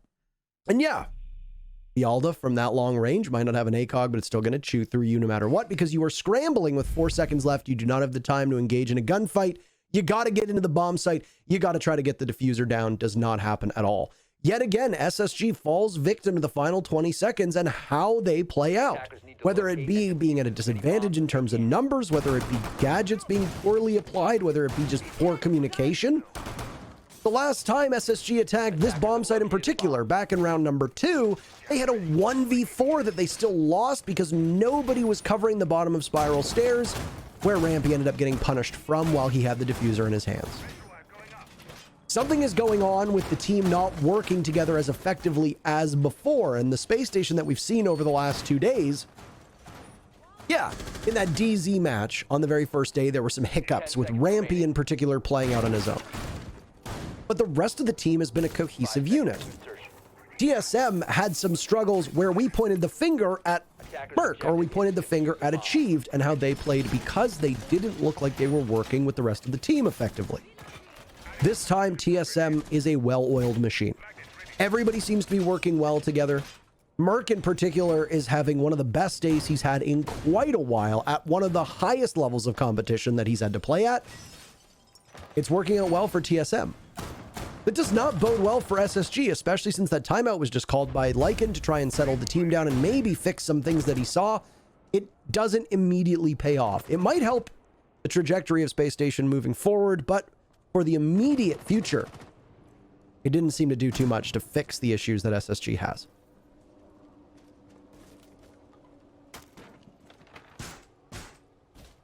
SSG have not been on the same plane, I think, overall in today compared to yesterday.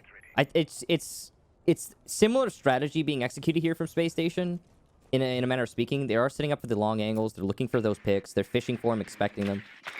Right now, on attack, that's not happening. And TSM, their patience is paying off. This is similar to how SSG actually made their defenses work yesterday against TSM. The patience. And even today, Space Station have had some big rounds off of the patience.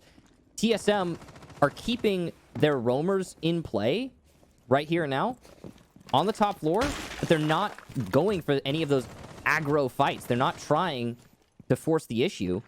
In fact, I think they just repositioned most of them downstairs. There's still one above. I want to say that's Chala. He'll actually fall down in the middle floor as I say that. So TSM have relinquished top floor control. They're gonna play below, likely a C4 denial strategy. They've got two in the pockets, or rather one in the pocket, as Achieved has already used his. So they could deny from below. They can retake their own site. Consulate is big on that. If you retake before the post plant starts, it's pretty strong. Chala's looking for a cheeky pick here at the top of each stairs. It's very dangerous, but if he gets that pick, he could put his team in the driver's seat for this round. This round has just flown by now as we're mere seconds away from an execute happening from SSG, or the typical time in which an execute would happen. There's a swing from Rampy over the deployable shield. Down goes Fultz. Both teams lose one. So with 30 seconds remaining, the defense just need to try to hang on as best they can. One of the best players for TSM and one of the best players in the lobby, Bolo, well, he's removed as well. Grenade goes tossing on down. It does a little bit of damage to Merc, but not really all that much. And he persists. He finds Canadian Diffuser as well. Will be relinquished. Geo in on another from Merc. And he vaults out. He can't hit all the shots, but thinking Nade might as well be a country mile away. 5 seconds remaining. He'll grab the Diffuser, but he knows there's absolutely nothing he can do about it. It's 4-1 in favor of TSM, who are making fantastically quick work of Space Station. I want you to imagine this. You just won your first round. Your coach calls a tactical timeout, and then you lose 2 in a row. I'm still imagining the sun and the moon and the stars. Yeah, can we get that, by the way, can we get that metaphor down? Like, who is which? Are we saying that TSM is the moon? I was just making a joke to make people angry by calling the sun a planet. And then I had to kind of double down after that when everybody got so angry. No. I think everybody knew that you were kidding. Well, you'd be surprised. Well, since the sun... This is Twitch chat we're talking with here. Well, since the sun is flat... This is the collective intelligence of humanity. The sun is flat, and we all know that. My guess is... Michael, the Earth is flat. The sun is a spherical planet. Okay, I thought it was that the sun was flat, and that the Earth was a platform on the backs of elephants on the back of a giant tortoise. Right. And the tortoise is swimming around the flat sun in the cosmic sauce, right? 10 seconds left. All right. Now that we're all on the same page, who's the tortoise in this equation, and who is the sun? Attackers must locate. That's a tough one. I Is really Merc thought the that far ahead. tortoise? Here's a run out, by the way, Must be from Merc. He's probably the tortoise. Well, Merc's definitely not the tortoise in that case. We didn't get the kill. That's unfortunate. He is putting a lot of carry, though, on his shoulders, and it's impressive stuff. Not quite the Earth, but still. Michael, breaking news. We have a fun fact for everybody. Oh, yeah? Yes. is being piped in from production. SSG and TSM are tied 4-4 on maps in year 5. The winner of this series will take the overall lead. Michael, that's a fun fact. Woo! So there you have it. Yay, fun facts. They've been very closely matched. The upper echelon of North America since the 6 Invitational was SSG, TSM, and DZ. DZ lagging behind a little bit. I think they've made up some ground with their performance in the major. They had a disappointing result, I think, by their standards here in the major, getting bounced by TSM in the lower bracket finals yesterday. But I don't think that at the conclusion of this year, you can look back at the year, the 365 days that DZ has had, and not say, oh, they were successful. They had a good season. They had a good year. DZ has a lot to be proud of. Ditto TSM and SSG. Obviously, SSG had a good year. They're the world champions. So, Do you know, Parker, before I knew what Pokemon was, like I didn't. Up until, I want to say I was like 19, where I learned what like more information about Pokemon. I thought Ditto meant like not even relating to, and it's the opposite. And I didn't know that for so long. Did you? So many years. So So when people said Ditto, I thought, like in this case, I would have thought you were mean, oh, these teams haven't had the same success as Dark Zero. That's what I would have thought in the past. Why did it take Pokemon to inform you of that and not a dictionary? Because Ditto, I thought the saying Ditto came from the Pokemon Ditto, who can like copy Pokemon. All right, I refuse to entertain this any longer because Michael, I'm fuming mad. I am fuming mad, and there is action about to occur because the last 3 rounds since the timeout was called, by the way, have been very, very quick. And all of the action has been condensed to the final couple moments, as we see before, even though these teams had been more aggressive to start off with. Bolts goes down. Merc continues his great play. 5 rounds in, he's got 9 kills to his name. An impressive tally. Chow will add 1 to his own as well, as Rampy now pressures on the floor underneath the bomb site, as the plan is very likely going to go down on the A bomb site. Merc gets punished by Thinking Nade the Jackal in hot pursuit, leaving 7 players still up. 15 seconds, it's going to be a flurry. We know that. Rampy doesn't have a ton of HP, but he's going to have to try to go for a plant. With a Nitro Cell in hand from the Melusi Bolo and achieved, it's going to need to get tossed up, but Bosco shuts that one down. Chala's second kill is on the Thinking Nade, but Rampy successful in his endeavor, and it's shut down by TSM. What a beautiful retake on their end, with only Geo being the one on the main floor. TSM take a 5-1 lead. They shut the door on SSG's round, and well, they'll swap sides with quite an obstacle to overcome for Space Station. Okay, so we have yet to see the side swap happen, so it's hard to say this definitively, but it's certainly looking like the expected result is well and truly in here at this point for TSM. This is their map. You know what, if I can interject for a second here, that is most shocking. What's up? SSG on attack won 5 of their 6 opening duels, held a 4v5 at minimum for longer than 20 seconds. They had 2 objectives go down, and you know what that got them? 1 round. 1 round. It's pretty desperate at this point for SSG. TSM in the rounds have been the comeback kings. We've had a lot of miracle moments from various players on TSM. In particular, Merc. He has been a standout, obviously. You can see that reflected in his scoreline. The real question for me is how is SSG going to bounce back from this? Because that's the key. And we know that Space Station can do it. They've done it before. They did it against Ninjas in Pajamas, as you mentioned earlier. But it's not going to be an easy task. And I think that right now, as it stands, TSM are very on point. Consulate has looked even better than Clubhouse. And 5 seconds left. I'm just impressed by TSM's performance so far. Attackers are heading out. Even if TSM takes this map, though, Space Station are still in the series, so keep that in mind. Up next, we have Villa. Following that, should we get to it, Cafe. I also just want to say that, you know what, people would say that I was joking about the whole thing, because now I want to drop it at this point. What's up? But it's like I'm just seeing notifications while Oh, are people telling you? Yeah, I mean, I'm obviously like we use tablets to keep track of all this stuff, and just I keep seeing little things drop down from people who are tweeting at me, and it just keeps being like, the sun is a planet. The big yellow one's the sun. We've. People are angry. I don't think you're ever gonna convince those people, Parker. You're not gonna ever convince them that you were joking. They're just gonna hold on to it. Merc, wow. Speaking of holding on to things, life just barely. Fultz won't though, as he gets taken down. I believe at the top of yellow stairs. Nice shot from Bolo. Rampy though answers back. Achieved. Out of play. These early engagements, unrelenting. Both of these teams are on each other and throwing as many punches as they can before they go down. It's crazy. Sorry, go ahead. No, what were you gonna say?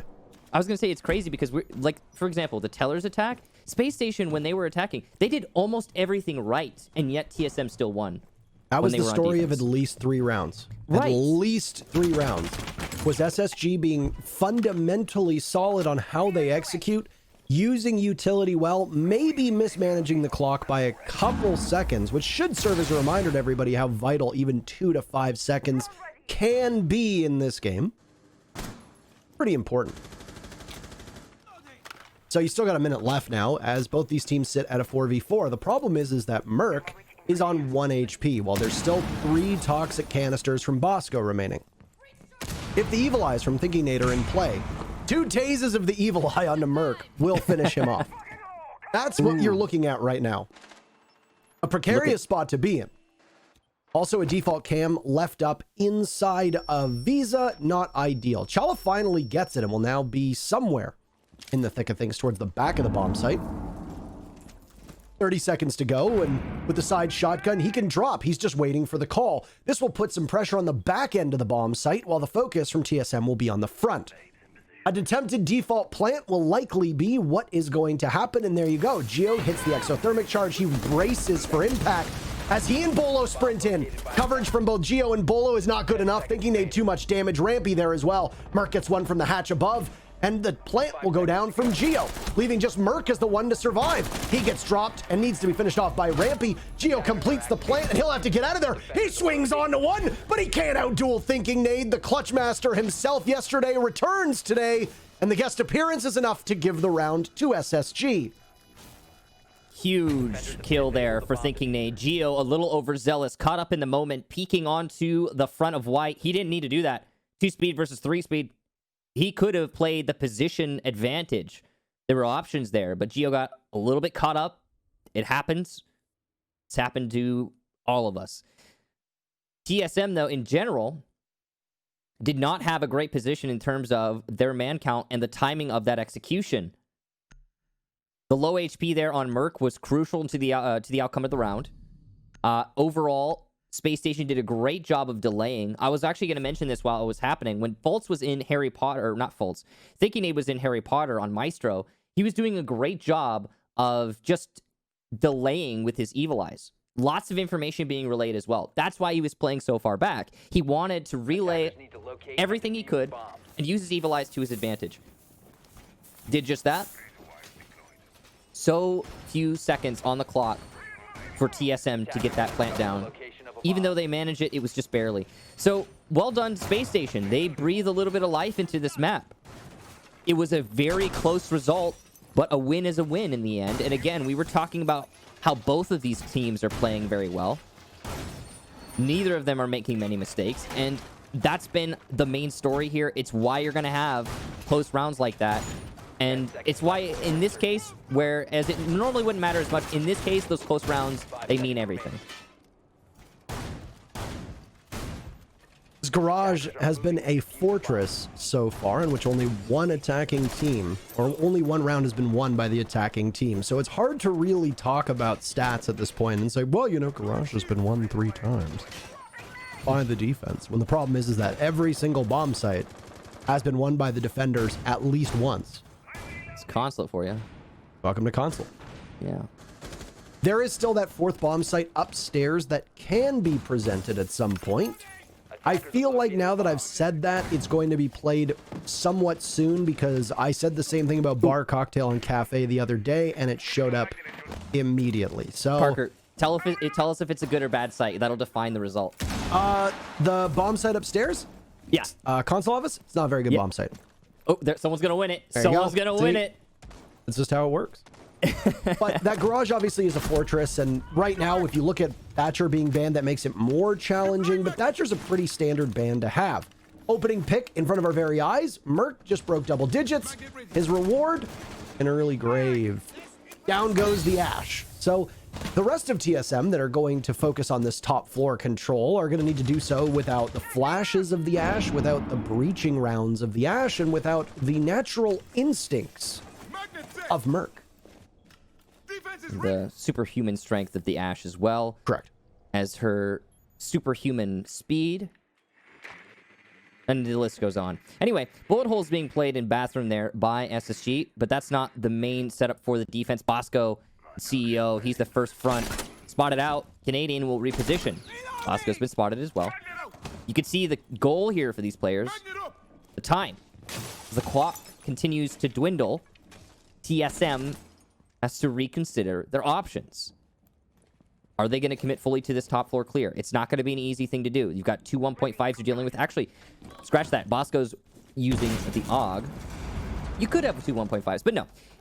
Right now, it's just a waiting game. TSM looks like they have committed to repositioning. I want to say there's only one attacker still upstairs. That's Bolo. I think he's just going to be playing the long con. TSM, the rest of them, setting up for the execution into B. They know what their goal is now. They just have to wait for the call to execute.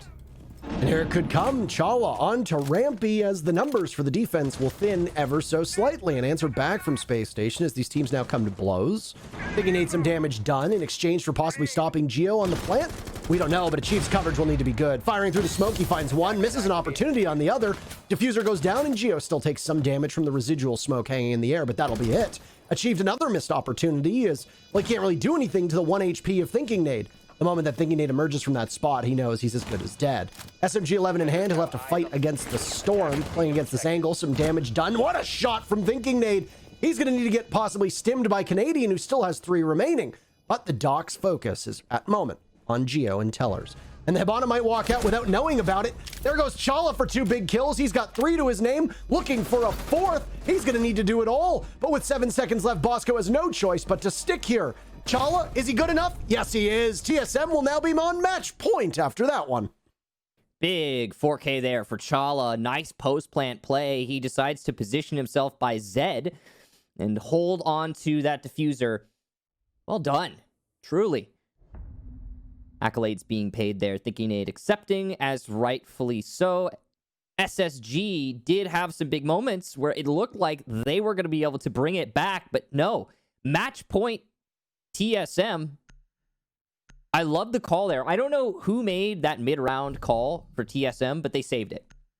We were looking at a situation where SSG did a great job, top floor roaming, delaying that execution upstairs. So much time wasted. I thought TSM was going to fully commit to the top floor clear, and they were going to lose because of it. That's what I saw happening. But some genius on TSM made the call. Let's just not clear out all the top floor. We'll deny them playing inside a projector long enough for us to plant the diffuser in the main lobby. It worked out perfectly. You saw that SSG didn't even expect the plant. A little bit of a fun fact here. Merc and Bolo currently combined for 39 kills in just 19 rounds, including 6 opening kills. That is a staggering statistic. Fun fact! Fun fact! Ah! That's how they need to be presented moving forward. Merc and Bolo are putting on an absolute clinic against Space Station right now, and the problem is that Bolts has gone relatively quiet. Rampy has gone kind of quiet. And in Rainbow Six, just as with most games, you see it in other competitive shooters. You can see it in other games as well that don't have as well-defined roles. Obviously, it's tough to do in a game like a MOBA where a tank or a healer is not necessarily getting the same level of kills. But in first-person shooters, if your support roles are doing better than your fraggers, that does not necessarily mean that your support roles are doing well. it means that your fraggers are underperforming. Bosco and Thinking Nade leading the way on the team just really shouldn't be happening. I think more than anything that speaks to a breakdown in the strats that are being thrown out by SSG or the way that Fultz and Rampy are playing. And yeah, we always say that when you look at SSG or when you look at TSM with Bolo, Achieved, or Merc, Rampy and Fultz are going to get droned in on Space Station. They are not directly responsible for every kill they get, but they should always be in competition for top frag on their team, no questions asked. The fact that they are not, and the fact that the rest of the team makes up for it is good, but it is not ideal. Bolo gets dropped down and Fultz shows some signs of life. He'll need a couple more of those to keep his team in it as, well, it's the Razor's edge for Space Station. TSM will be on match point for quite a while. SSG's only opportunity to close this one out will have to come through overtime, which is a hell of a long time from now. They'll have to play roughly 15 to 20 more minutes of Rainbow Six just to get to that point. So it's going to be a marathon, not a sprint. Thinking Nade had also been picked off by a grenade that was tossed on in. The Wamai's magnets not doing him any favors as Achieved finds his third kill in this lobby. TSM have made another slight adjustment. Merc positions himself on the balcony. Ash charge used on the window. This is dangerous, but he can make it work for him. No damage done to Canadian. He does not get the clashes back there as he expected. Gas canister goes on the balcony. Merc's in a difficult spot if he's caught in that, but he's not. Lucky him. He'll breathe in a little bit, but not enough to matter. Shots, though, are landing, and Bosco will get the blast and push him off that balcony. Man advantage now for SSG. And TSM are starting to struggle, but Chala, once again, the hero, is all the way in. He's at connector. This is huge, but C4 from below will shut him down. That's the pulse of C4, and now no more denial from below. It'll have to be the UMP that does the work. Geo will go for a plant, but there's the UMP. As you speak of it, it shall appear. Achieved now the last attacker, and he's got a clash to deal with. The information being relayed here by the clash is huge. He might be able to get the clash with the nade. It might happen. There it is. The down. Beautiful play from Achieved. He gets his third kill. Now in a 1 versus Rampy. He's going to have to push up spiral stairs. He's committed to that now with 15 seconds left. Achieved does not have a lot of options, and he doesn't know where his opponent is pushing up from. This is all Rampy all the time. Achieved is going to try and stick the plant, and he'll get it down. In post-plant, he flicks up, sees his opponent, lands the shot! Incredible! Achieved in the 1v1, really a 1v2. He manages it, and TSM will take their second map.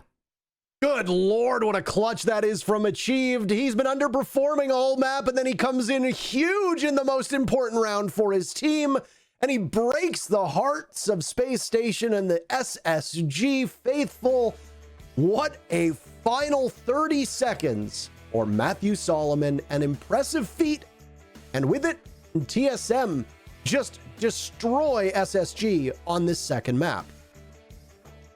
That was something. That was something and a half. And the biggest takeaway, and I think you'd agree with me here, Parker, TSM steal rounds, man. They are just thieving these rounds away from SSG. Space Station are playing these rounds right. They're doing the correct thing.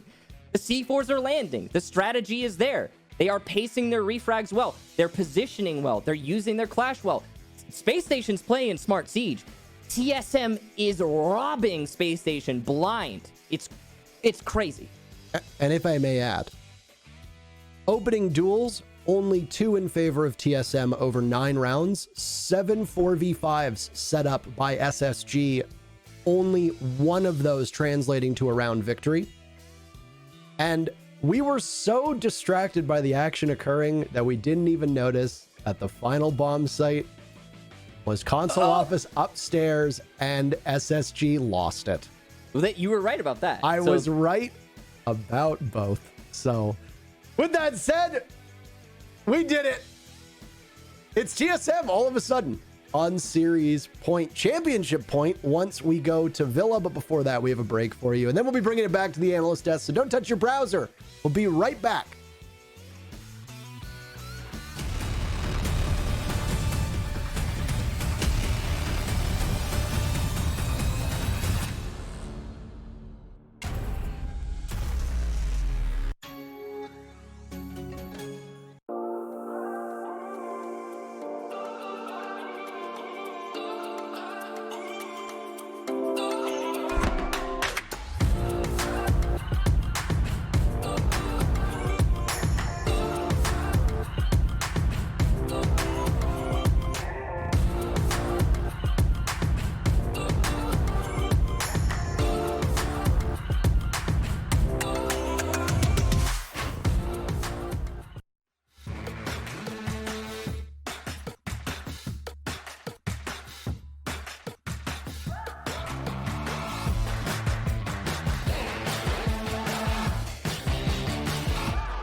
Headshot for me. Perfect.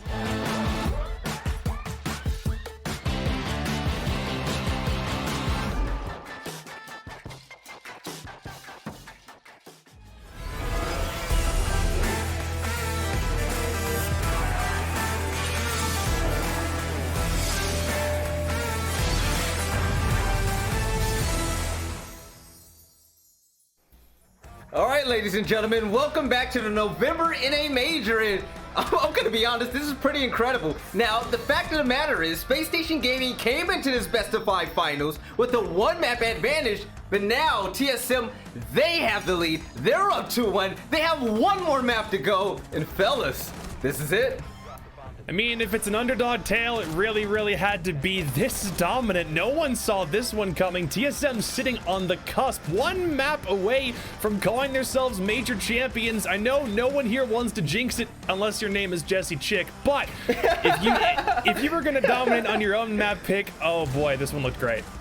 Yeah, talk about a team that you can never count out. I mean, so many rounds that looked like they were going to go pretty well for Space Station, then TSM says, nah, not today. We're going to win this one. The last time these two teams played on console, it was a 7-3 for TSM. They beat their record, making it 7-2. I'm so sorry. Watching a team clutch that 1v2 against Clash and Rampy, getting up and getting hyped, that's the type of energy you need in order to raise that trophy at the end of the day. But the post-map stats, Space Station Gaming only able to get 2 rounds.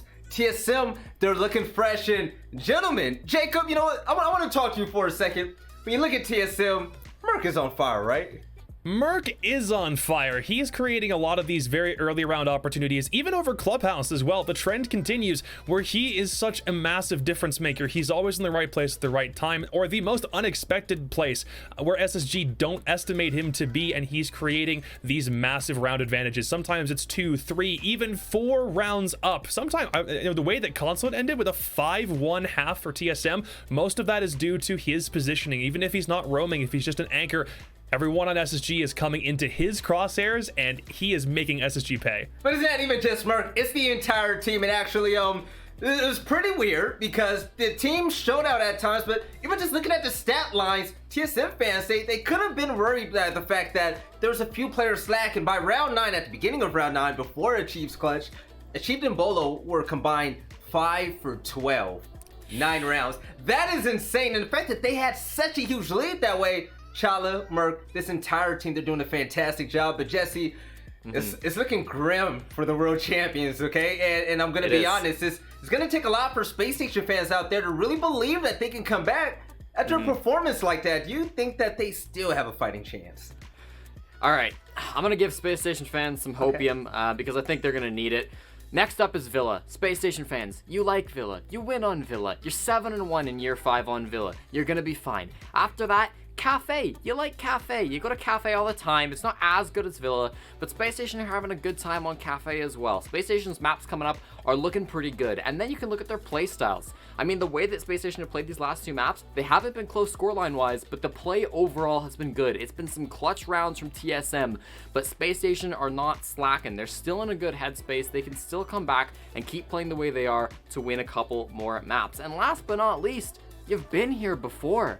I know you can't pull out your lighters and make a miracle happen again, but if you give this team your energy from home, if you can give them all that you can, if you can make them believe that they can win this, I think it can still happen. Space Station are not out of this fight yet. Jacob, why are you shaking your head no, man? Jesse gave a really good segment right there. What's on your mind, baby? It's not bad, but the thing that he needs to remember is that Villa also swings in TSM's favor. They are just as good on Villa as Space Station are, and here's the kicker. They've also beaten SSG on Villa before. They've met on this map previous to this, and SSG could not pull out the victory. So this is way more in TSM's favor than Jesse's trying to swing it. Combine that with the momentum from 2 straight maps in a row, I think the pain train for TSM is about to leave the station and never come back, man. I don't know if SSG's got a shot. Jesse, are you gonna take that? Listen, we'll see what happens when the game comes around. This is still an incredible map for Space Station. I don't think they've got to worry. Now, Jacob, you know, give you a grown man stage name. So you've said a lot about why TSM should win, but you know what? When it comes to Space Station, I want to hear your thoughts about what do you think they need to be better at? You know, is it strategy? Do they look sloppy? Are they starting off the game slow? What is it in your eyes? Well, it is starting off the game slow because TSM have had 2 leads over the course of 2 maps, and a lot of that does come down to the play from Merc. A little bit of a superstitious thing, but every time TSM shifts over to attack, Merc also doesn't do nearly as good, and it's like the rest of TSM kind of have to pick up the slack, whereas Merc can create all that impact on defense. When he shifts halves, it's not quite the same result, but it is about TSM getting out to those very, very fast leads. And in the case of Clubhouse, SSG did slowly catch up. It was a tie ball game at one point, and then for Consulate, it completely slips through their fingers. So they need to do a better job at keeping things close. If there's a massive round skid and TSM somehow get on another streak again, we might be looking at a similar scenario to the previous 2 maps. They need to keep things as close as they can. Now, Jesse is close, but the thing is, Space Station, they're feeding right now. They keep giving rounds to TSM, and I don't understand. It's pretty weird. Now, when it comes to strategy and getting things together, what do they really need to clean up with? I mean, it's a weird situation, right? Because it's not very often that you have this a scenario where you're playing pretty well, you're doing everything right, but then constantly the other team is clutching up. For Space Station, maybe trying to keep a couple of your big star fragging players alive a little bit longer would help them out in those late clutch rounds. I mean, I love all the players on Space Station, but sometimes those last players alive are guys like Canadian, guys like Thinking Nade, really clutch great players, but not the superstars that you know in Faults and Rampy. If you can keep those guys alive a little bit longer, perhaps they'll have a better chance at winning those gunfights in the dying seconds of the round. All right, now, ladies and gentlemen, I know you guys are like, Veli, start the game. I wish I could, and if I could, I would, but the players are almost ready. But Jacob, Team Solo Mid, you predicted them 1 map away. What do they got to do to really go off? The question I really want to ask, is Merc popping off like that along with a few others enough, or do they need a collective effort to really put this game to bed? Because I think Space Station are really going to bring it this time. This team, they like having their backs to the wall. You were there next to me at SI.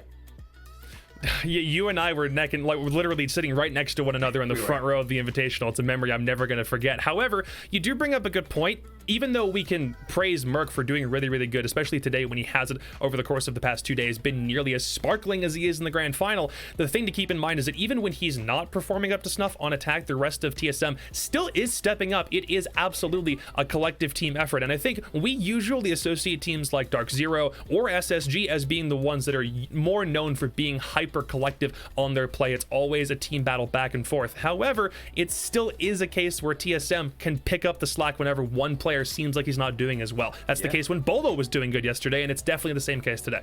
All right, so by the way, before we toss it over to the casters, Jesse, you're a spreadsheet god. I'm gonna leave it up to you, man. Tell us why you love this Predator laptop that you've been gifted. Valley, I've got the Predator Helios 700, and this thing's a beast. I mean, it can play any game that you ask of it. Its specs are incredible, and I've been thinking, if you're, a parent out there, or you know somebody who loves to game, but they don't have a greatest rig, this is not a bad idea for a Christmas present, because not only can it play anything that a gamer needs, I mean, you can bring it anywhere. It's pretty flexible, and I've not been disappointed by it yet. I love this thing. Jacob, I'm sure is disappointed by whatever it is this time. Don't worry, I got one too. Wait, what is that, a shoebox? No, this is definitely a laptop. Look at that. That's like I think it's a very beta Predator model. We really appreciate Acer sending this one out to me in time for the grand final. They kept it in a vault as far back as 2006, I think it says. It probably has about 2 gigs of RAM in it, but hey, Acer, thank you guys so much for sending me something. I really feel like I'm part of the crew. Jacob, one day, I think your trial period is almost over, but ladies and gentlemen, this is it. TSM 1 map away to knock Space Station Gaming, the real champions, out of this tournament to be your November NA Major champ. So Kicks, Parker, do what you do best. Take it away. All right, thank you very much, Veli. Could this be it? Our very final map?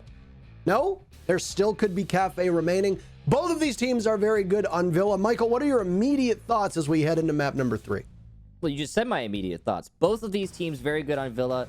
Jacob's right. Last time these teams met, TSM actually beat SSG on Villa.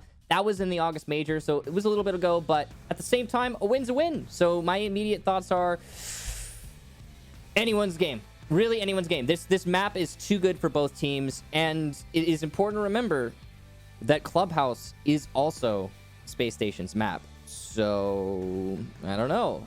Right now TSM are in control.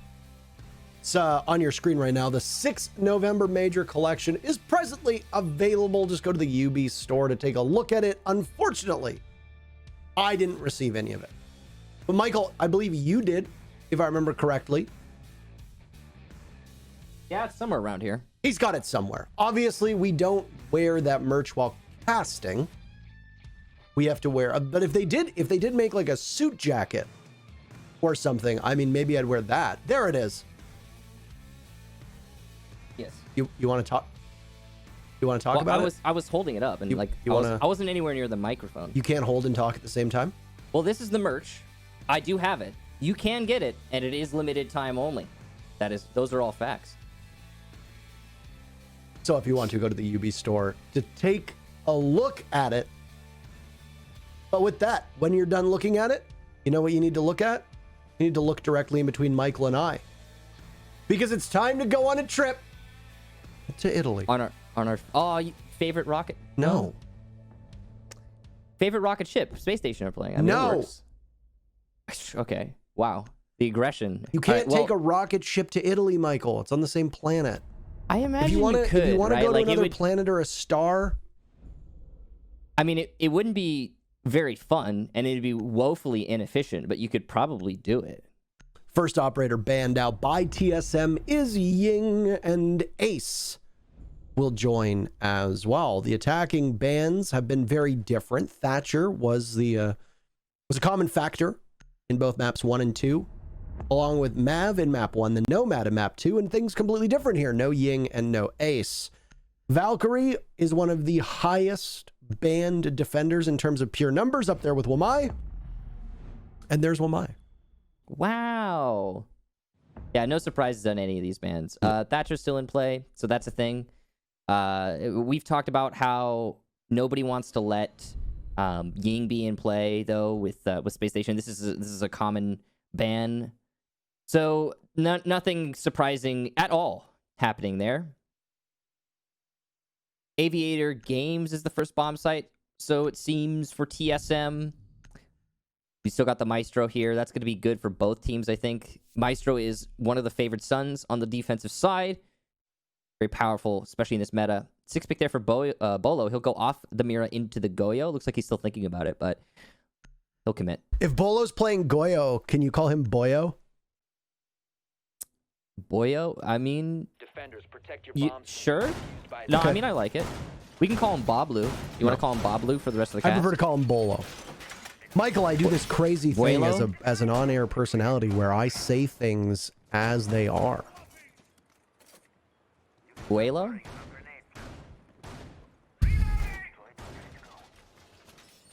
Bolo. Bolo has not been as pivotal for TSM in today's maps as he has been prior. It seems that even when TSM was having some tough luck against Dark Zero and against Space Station previously, well, they still had Bolo show up. Today, it's been a much more well-rounded performance from everybody on TSM. Chala's had some big moments. Achieved has been probably the quietest member today, but he single-handedly won the last round, which gave the map to TSM on Consulate.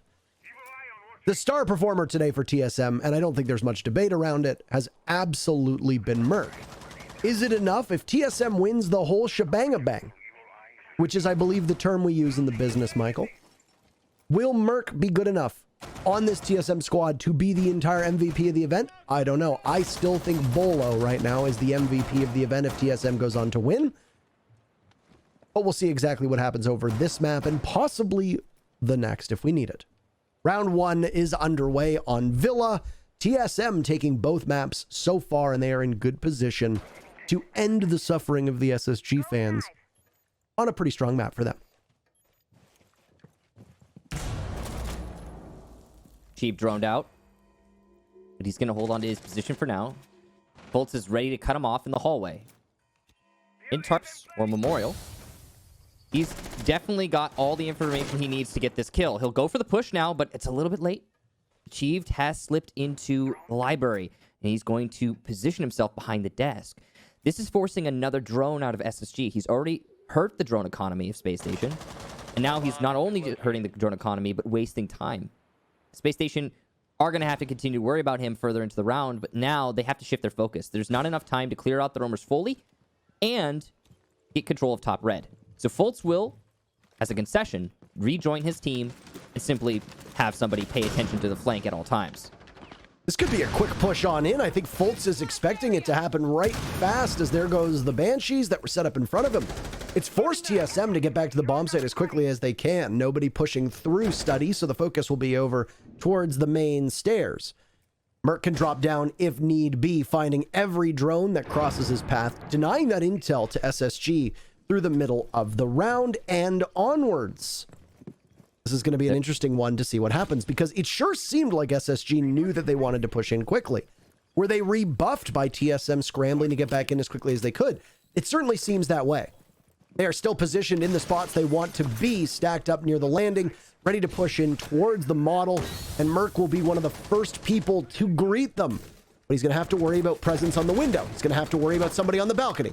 Takes a tiny bit of damage to Rampy. Or rather, Rampy takes damage from him, and Merc gets away as best as he can, hurtling over top of the deployable shield towards the corner of Classical.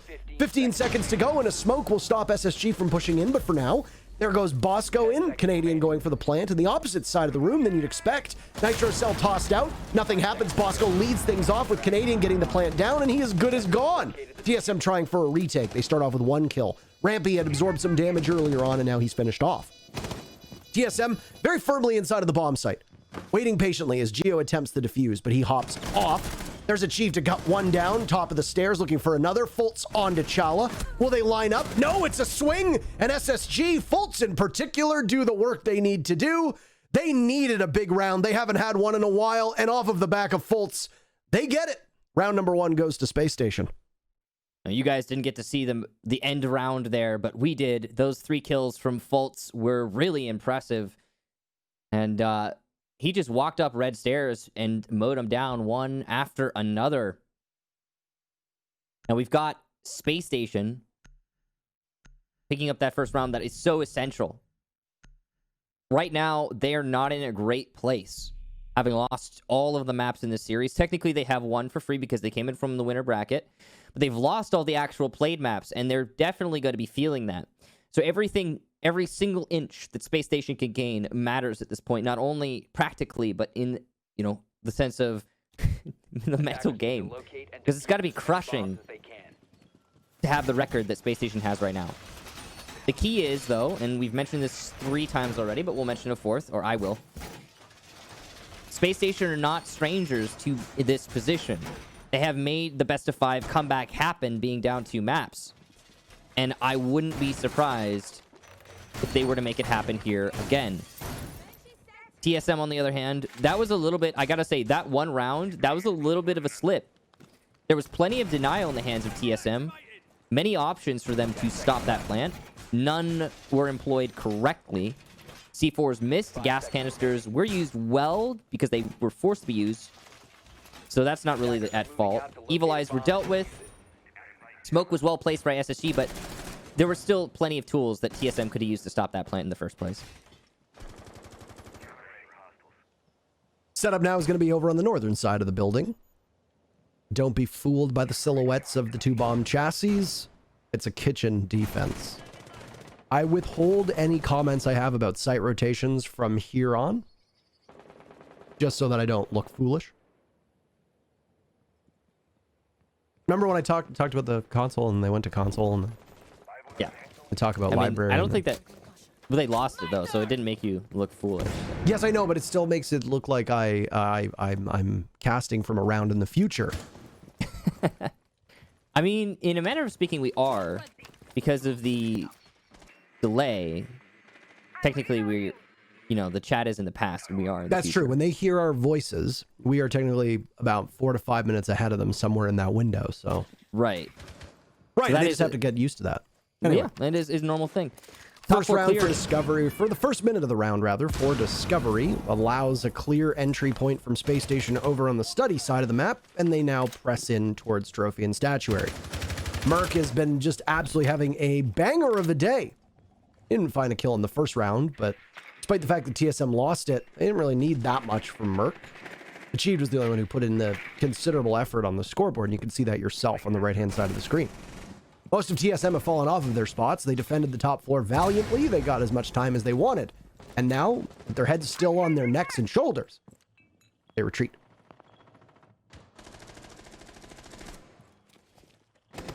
Nothing from either team so far. Just the top clear. As you said, TSM let it happen, favoring their lives and the time wasted over continued fight upstairs. It's fair enough. Probably the right call. Breach is going on above with the hammer and the charges. Rampy and Bosco doing work to the floor that is TSM ceiling. Chala will land the C4 onto Rampy. That was called out by Bolo's heartbeat sensor, and not only does it get a kill, but it gets it down as well. That's a 2-for-1. Beautiful job there. Bolo calling that for his teammate. He's still got C4s in hand as well as C4s in his teammate's hands, but look at this! Fultz is in sight. He could run this back for his team, but he gets shut down by Chala. That's huge! I don't even know how Fultz got in, but the fact that he doesn't get anything for it is even more massive. Thinking Nade now, the last attacker, and he has to find 5. It's just not gonna happen. He'll go for the window fight. Over by Bike. No shots landed. Merc on full HP. He'll save his KD and give his team a little bit of time here. Not much, but a little bit of time to think about the next round.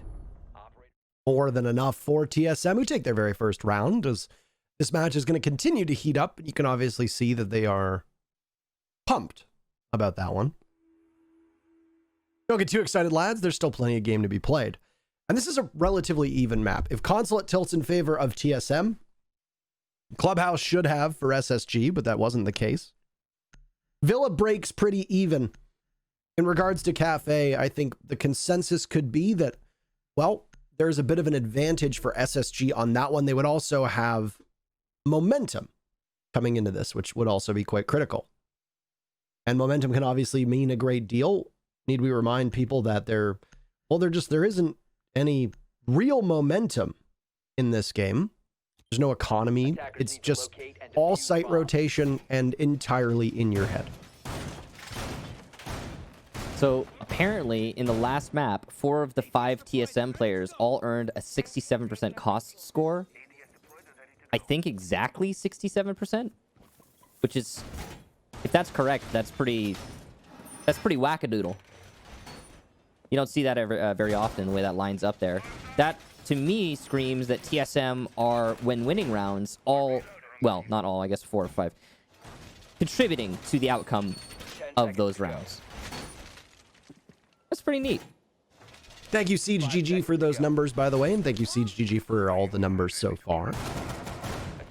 Yeah, if you didn't know, CGG keeps track of all of our stats, and you know that is actually like a big deal in Siege because we don't have the APIs to automate that, so they're doing that manually, and they have been for a long time. So hats off to Siege GG for that. It's a great service to our community. Round number 3 underway, and well, it's going to be another Aviator defense. Hopefully second time's a charm for TSM and their fans. Things did not go according to plan on that very first round, where SSG's map control was too much for TSM to handle, and TSM had set up very effectively down below, looking for a retake and trying to anchor down parts of the map that don't actually involve the site, which is relatively common. Merc is doing the exact same thing inside of Study. He was assisted by a Malusi Banshee last time. I don't know if there's any ADSs there, but it's going to be a later setup for him. SSG decided to pressure the Study far faster this time around. So that pressure and the presence from Space Station has made TSM change a couple things up.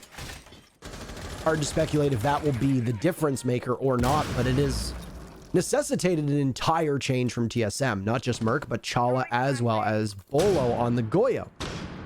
So 3 separate members of TSM obviously bracing for this push coming from the east side of the building. Like the shield maneuver that we just saw from Bolo, he put it up for the bar. If the wall by bar should be opened, they'll have a shield to protect him behind the bar so that he can hold onto the site a little bit better. Speaking of shields and holding on to things, TSM have not been pushed off of any of their shields just yet. Looks like Chala's going to be first up, but he uses a gas canister to slow that down. The pre-fire misses, though, and his shield goes down to the Ashe in a drive-by. Good use of the utility there from Fultz. And, ooh, that's a costly cross from Merc, but he favors life over the 30 or so HP he just lost for that. We'll see if that's the right call. He's going to play on 90 to try and delay at a harder to pick off angle. Because he's got Bolo at the top of red, this is actually a really powerful position for Merc. And he can use his support of Chala and Bolo to stay there for the remainder of the round. SSG needs to be really careful not to get hung up too much here, and Bosco might be undone by the play on the pillar. He knows that there's somebody there, but is he going to be powerless to do anything about it? If they decide to move, this will just be a heads-up gunfight, and Bosco has his gadget at the wrong time, allowing Merc to scamper off while Chala's been downed. 10 seconds, rubber hits the road for both of these teams. Chala not able to get picked back up. Fultz breaks in. That's the first kill of the round, and it comes with 7 seconds left. There's 9 people alive in 2 seconds in the server. What is going on? Finally, kills come in, and the clock's going to get prolonged, but it's stopped at the final moment by Achieved's Nitro Cell. TSM takes the round in one of the slowest paced rounds we've seen in a very, very long time. TSM have been doing great work with C4 all throughout this map. It's been one of their key focuses. On Kitchen, C4 was an important part of how they were able to win. Here now, in that Aviator defense, the second one, C4 was an important part of how they were able to win. C4 missing on the first site, actually, Aviator again, was part of why SSG took it. The denial of the objective play has been the name of the game for TSM. That much is clear. And they're, other than that, prioritizing staying alive to allow those C4s and other forms of denial to persist. It's a really interesting game plan being employed by TSM. I think it's a read into how SSG plays. I'm sure many of you have noticed that SSG prioritize planting the diffuser. It's been their goal almost... Well, yeah, it's been their goal every round. And that prioritization is being exploited by TSM, who know exactly how to counter it by using denial in positions where SSG cannot directly confront it. It's very clever. It's not likely to be coincidence. I think TSM are reading into SSG's Villa. It's a good setup. Attacker's objective is to locate a bomb and defuse it. TSM yet again showing that they came very prepared for this, and boy, how different things could have been if this TSM had showed up yesterday.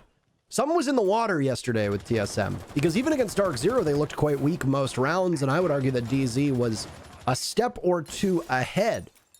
Though we can look back at Consulate, the map that just finished, and say similar things. Well, they looked like they were far ahead. Did that work at all? No. Space Station still lost 7-2. So, or 2-7, I suppose, since I should put their number first. Ultimately, not the result that SSG wanted. TSM are having a much better day today and a well-rounded performance. As we said, Achieved was a slow starter.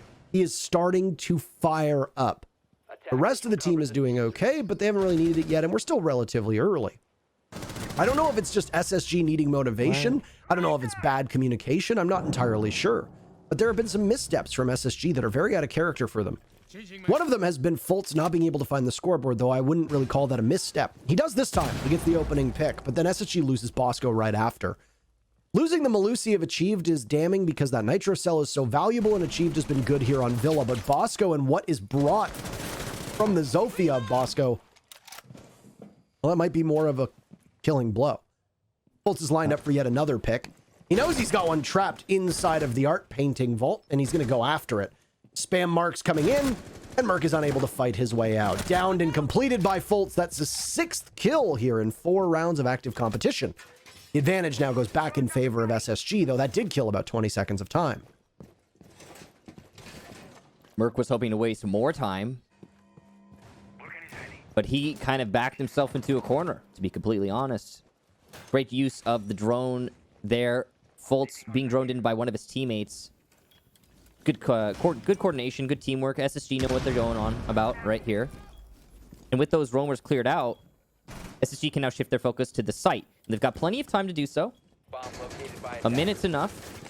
But we've seen so many rounds just like this where TSM somehow managed to bring it back.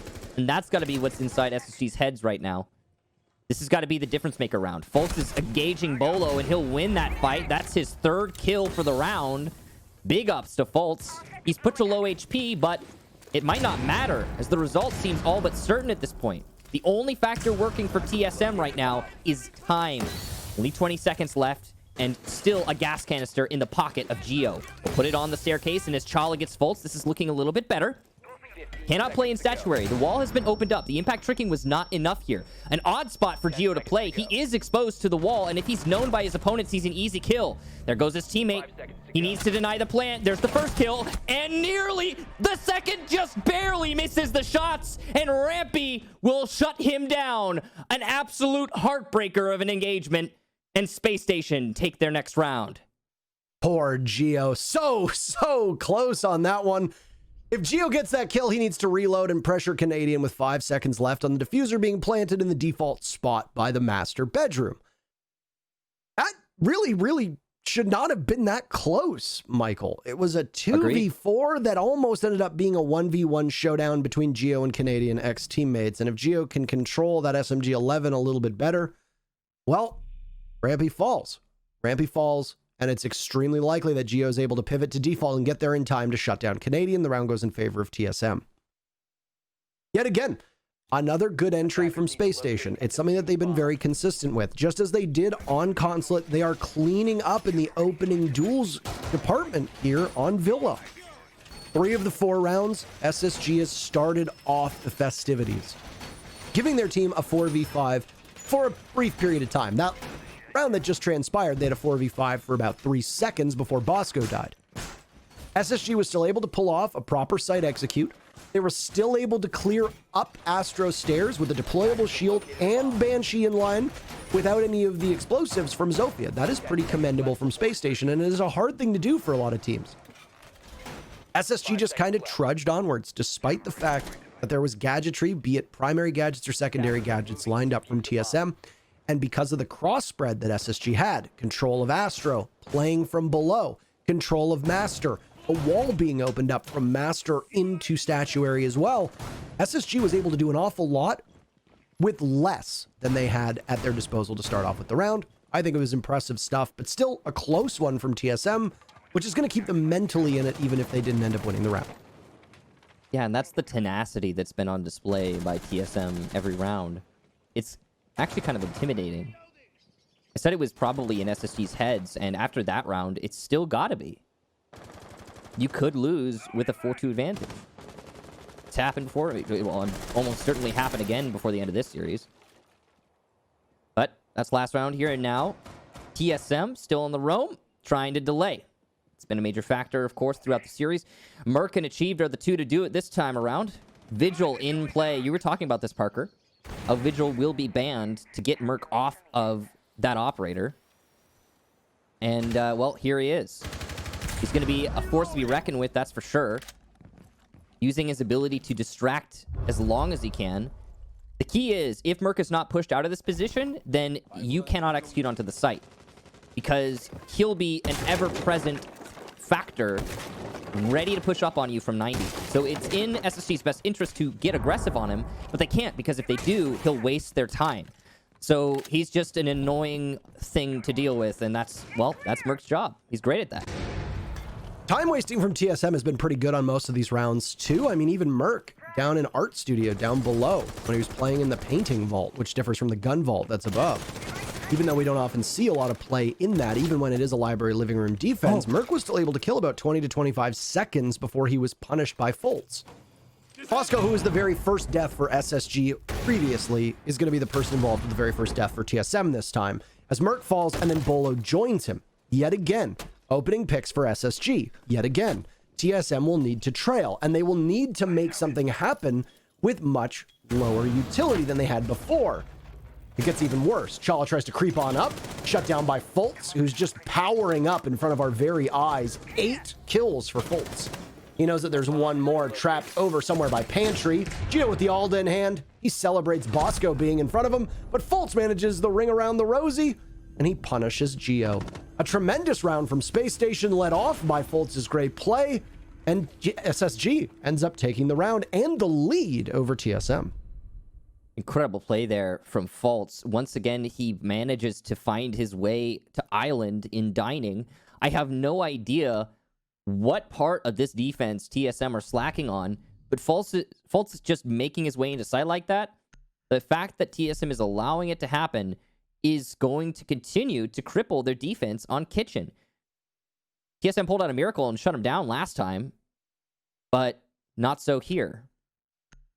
Now with SSG actually leading, they're looking pretty confident.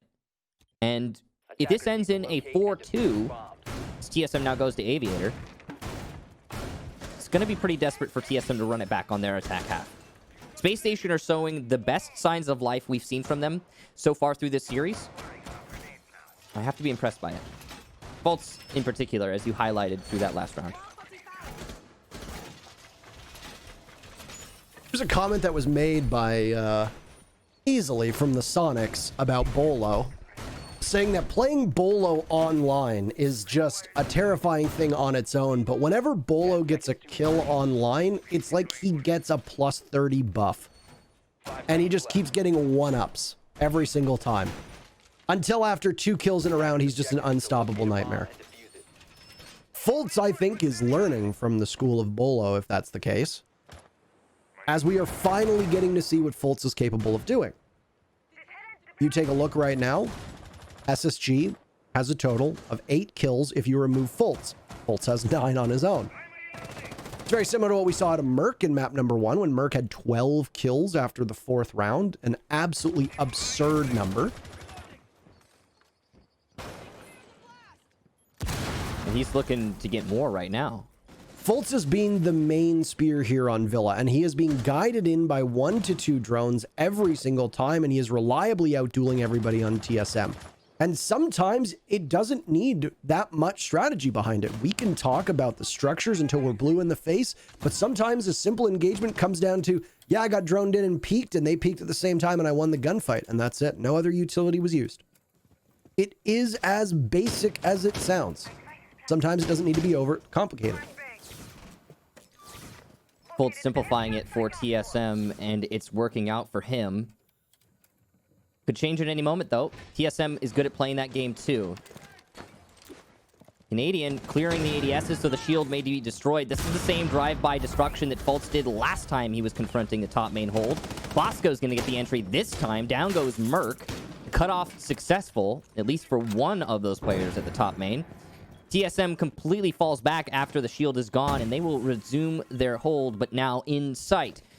With plenty of time left and a man advantage, SSG have just worked a miracle at top main. Normally, the defenders there will at least get a kill, inflict a casualty upon their opponent, or waste a little bit more time than what we see here before falling back, but not so. TSM are in a bad spot, that's for sure. But it's not a complete failure. They can hold this out. They've just got to play it perfectly. Maybe a little bit of aggression here and there. A pick to answer back the one that Bosco got earlier. TSM might be able to reel it back in, but if the hard destruction is allowed to happen like this, things are going to be desperate.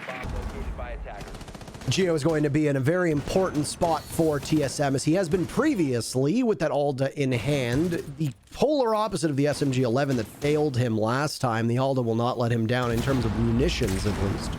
9 players become 8 as Rampy cuts down Chala, and the lead for SSG grows just in this round alone. This is the final defense for TSM.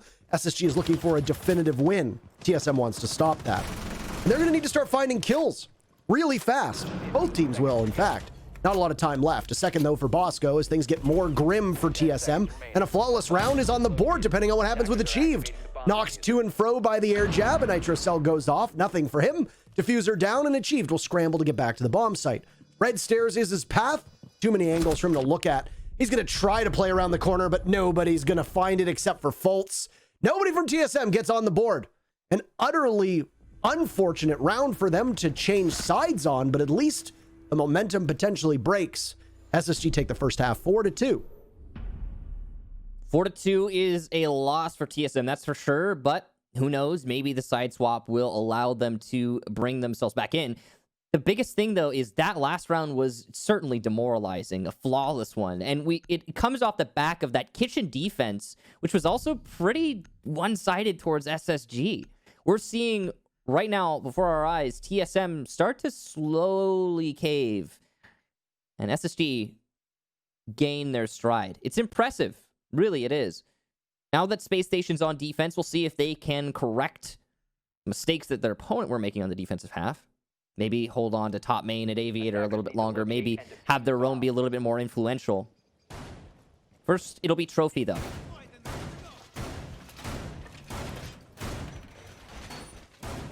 We've seen a good spread of the bomb sites so far today. TSM is not really a team to go down to Library Living Room. I suspect that we will see it from SSG. It does pop up once or twice a match. Historically, we can say. It also really depends on what operators are available here for the teams. I don't think the Wamai and Valk bans are really going to influence the likelihood of seeing a bomb site such as Library and Living Room, but if we focus on Trophy and Statuary for a moment, the intel that's being gleaned from teams is usually coming from sound cues alone. You see that other than Maestro, there's nothing else on the board that's going to give you a visual idea of where your opponents are. Valkyrie, obviously banned. There's no bulletproof cameras that are up. None of that stuff that's necessarily going to aid you. The Maestro cameras are still going to be there, likely nestled inside of the bomb sites to act as intel gatherers. Not necessarily plant denial, though that will still be a factor in where they get placed. Goyo has seen a stunningly high amount of play so far here on Villa. That's because he soaks up utility and is great for wasting time. And when coupled with the Banshees of Malusi and the 3 ADSs from Jaeger, there's a lot that the attackers need to do. A lot of back-of-the-hand math before they can know where the weakest spot is to exploit. A bomb has been located. Bolo allowed into bathroom already? This is another instance of a team on defense having questionably little presence in a crucial location. For TSM, when defending kitchen, it was Memorial. For SSG, Astro. It looks like they're set up for a long hold, so the strategy for Space Station seems to be not actually to hold Astro, but to deny Astro any relevance on the long angles through the wall. You can see they opened up the trophy wall instead of fully reinforcing it, which is a little bit different. Usually you get 2 reinforcements, 1 rotation. There it's 1 reinforcement, 2 rotations. So this appears to be a strat from SSG, but as that shield gets destroyed by Ash, who was below, the strategy gets a little bit more tenuous. And I'm not sure if this is the right call for Space Station, but the setup is committed to, and they cannot go back now. They have to win it out in the gunfights. The Astro presence for TSM will likely be a major factor when the execute comes out. They're not overcommitting, they're not overstepping, they're making sure to measure twice and cut once before executing and losing it all. Very common to see those Goyo shields taken out from below. It's something that happens on Clubhouse as well as a litany of other maps, but Clubhouse is one that immediately jumps to mind with how the play from below goes out. TSM have already picked apart some of this defense here from Space Station. Well, SSG are trying their best to hold off as they can. We saw some of them move around even though they're all relatively close to the bomb site, but these openings that were created earlier on will be the undoing of Fultz as down he goes. Chala gets that very first pick. 30 seconds, so that pick for TSM is a good one, and they can translate that into more if they can find an almost immediate follow-up. They know the position of Thinking Nade, they flush him out masterfully, and Geo is the one to collect that. Canadian's first kill comes in, and it's SSG's only one, but Bosco will soon join him. Canadian and Bosco now against Achieve, Chala, and Geo. 2v3, 10 seconds left. This could be a huge round for Space Station, and they're going to need to make something happen, as Geo will need to get this plant down with 5 seconds left. The Malusi gun down. Canadian in a 1v3. He's got the Nitro Cell, and that should be it. He seals the deal, and the Diffuser is not able to be picked back up. Space Station win the round 5-2. The Captain Canadian is obviously very, very happy. So high energy that he shakes the headphones right off of his head, Michael. And that's a big round for Space Station. Elated Canadian. Well done. Saving the round. If TSM were the round thieves on Consulate, Canadian is the round thief on this map, Villa. So well done to him. That was a TSM round, that's for sure, and it's probably why they're calling a timeout right now. That loss was really unfortunate. TSM played it very well. There's one critique I have. maybe a little bit too slow to take that Astro control. Astro was empty, vacated by SSG for the entire round, and it was clearly part of their strategy. I don't know how I feel about that strategy. It did work out, but not because of the strat, or at least it didn't seem like it was because of the strat. The shields dealt with from below, that was huge. That allowed for the push into Astro to be pretty easy, actually. The angles opened up in the split wall made Maestro really exposed. If you're not going to play Astro, you probably should just reinforce that. It seemed like an ad hoc strat, and one that could have worked out for Space Station really much better. I kind of like the idea because it flips your conventional defensive trophy on its head. But it very nearly did not work out because TSM read it well and played it well. It's just that time in the end. You could see a little bit of that frustration bleeding onto Olo's face there, as well as the rest of TSM, who really want to lock this out. You know, you give SSG a little bit of steam, and they've proven it before. If you they will take that steam and they will turn it into a absolute storm. So a lot of pressure on TSM to lock this out. And as Space Station grow ever closer to winning Villa, 2 rounds away, in fact, it becomes a little bit dangerous for TSM. Puts a lot on the shoulders of both of these teams for a one-map showdown on Cafe Dostoevsky, in which I would say the odds favor SSG just between the two teams, taking levels of play today out of the equation, taking any possible momentum out of the equation. I would say that it probably favors Space Station just based on the map alone, just based on the history of that map. I mean, the only time that Cafe was played between these two teams was SSG, played it against Dark Zero, and SSG won 7-1. So not a lot in the major that we can go off of with both of them. Yeah, not in the major. I mean, you can look further back if you want to, like, Stage 2, the US Division. These teams did meet, and Cafe was played. TSM won it, but then again, TSM last time these teams met also won Villa. And look at where we are right now. The past records have not been much to go on for this series. It's a new day. These teams have continued to evolve as they do, as you must, to stay on the razor's edge in Siege. That is ever-changing. Even when you feel like you're stuck in the rigid utility or 20-second meta, there's still minute changes. There's tiny little things that will always be moving. And yeah, to stay on top, you have to be on top of that. So TSM right now, clearing out above. They've done a good job of it so far. You've got 3 players upstairs, though, who are waiting for the actual contact to happen. Fultz will recover his shield, and he can use it now to allow split play. That's really smart maneuvering there from Fultz, and it'll make the defense on the top floor that much more solid. It's not a defense of the top floor, though. It's just a roam up here. So the main play for these defenders is delay. A bit of a slow Nitro. Cell, as achieved, was on Repel by Astro. He'd gotten Thinking Nade's attention, but for now, Merc is inside a master bathroom, and there's drones with him as well. I think they are aware of this on Space Station's side of things. Rampy, the opening pick onto Bolo. Continuing on the tradition of Space Station being really good in these early engagements, it's Rampy to do it for his team. Despite both Rampy and Fultz taking a beating, now Fultz being completely removed from action by Chala, it was still an added advantage for Space Station. But wither that, as now it's all gone. SSG killed about 2 minutes of the clock, maybe a little bit less, and have wasted very little utility in the process on their end. They've now headed back to the bomb site, and all they really lack is, well, Fultz, which is a huge loss with those 3 gas canisters gone, and a Nitro cell from Thinking Nade. This means that the execute that's going to come out from TSM is going to be far more powerful, as there will be way less to stop it from SSG's side. I will say, though, if you take a look at this, Space Station are extended off the site. They're in positions of power to deny an entry from inside the building. TSM, though, are coming from Laundry. That could be to their advantage. If they isolate Laundry from above, SSG is pretty far from that position, and this might be a plant potential. It'll be on Bosco and Canadian to stop that close contact plant. Rampy and Thinking Nade have jobs elsewhere. Not much time here for TSM. They have squandered what little they had, and now they have to go for an execute whether they like it or not. The breach is being controlled by Canadian. Great pre-fire that forces the Ash of Merc off. bomb located Plant by going attackers. down here from Geo. Good coverage from Merc, achieved from above as well. The plant in Island will work out. It's all thinking nade. He has no C4. He has to go for the contact fights. He'll do some damage to Geo. It won't work though, as achieved shuts him down from above. TSM breathe a little bit more life back into this Villa, and they'll keep the ball rolling. Was that a single? It wasn't even a single kill from Space Station there. TSM went perfect in a 4v4, becoming a 4v0, at least if my numbers are correct. So a bounce back from TSM.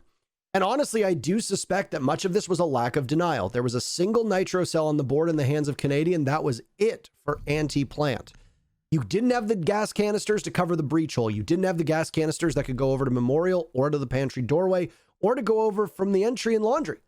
You just didn't have that. And those alone can buy you 10, 15, 20 seconds, depending on how they're spread out. Attackers need to locate and We have defuse seen the how bomb. much a single second or two makes a difference in this match. Now imagine that you have 10 or 15. It makes a sizable difference.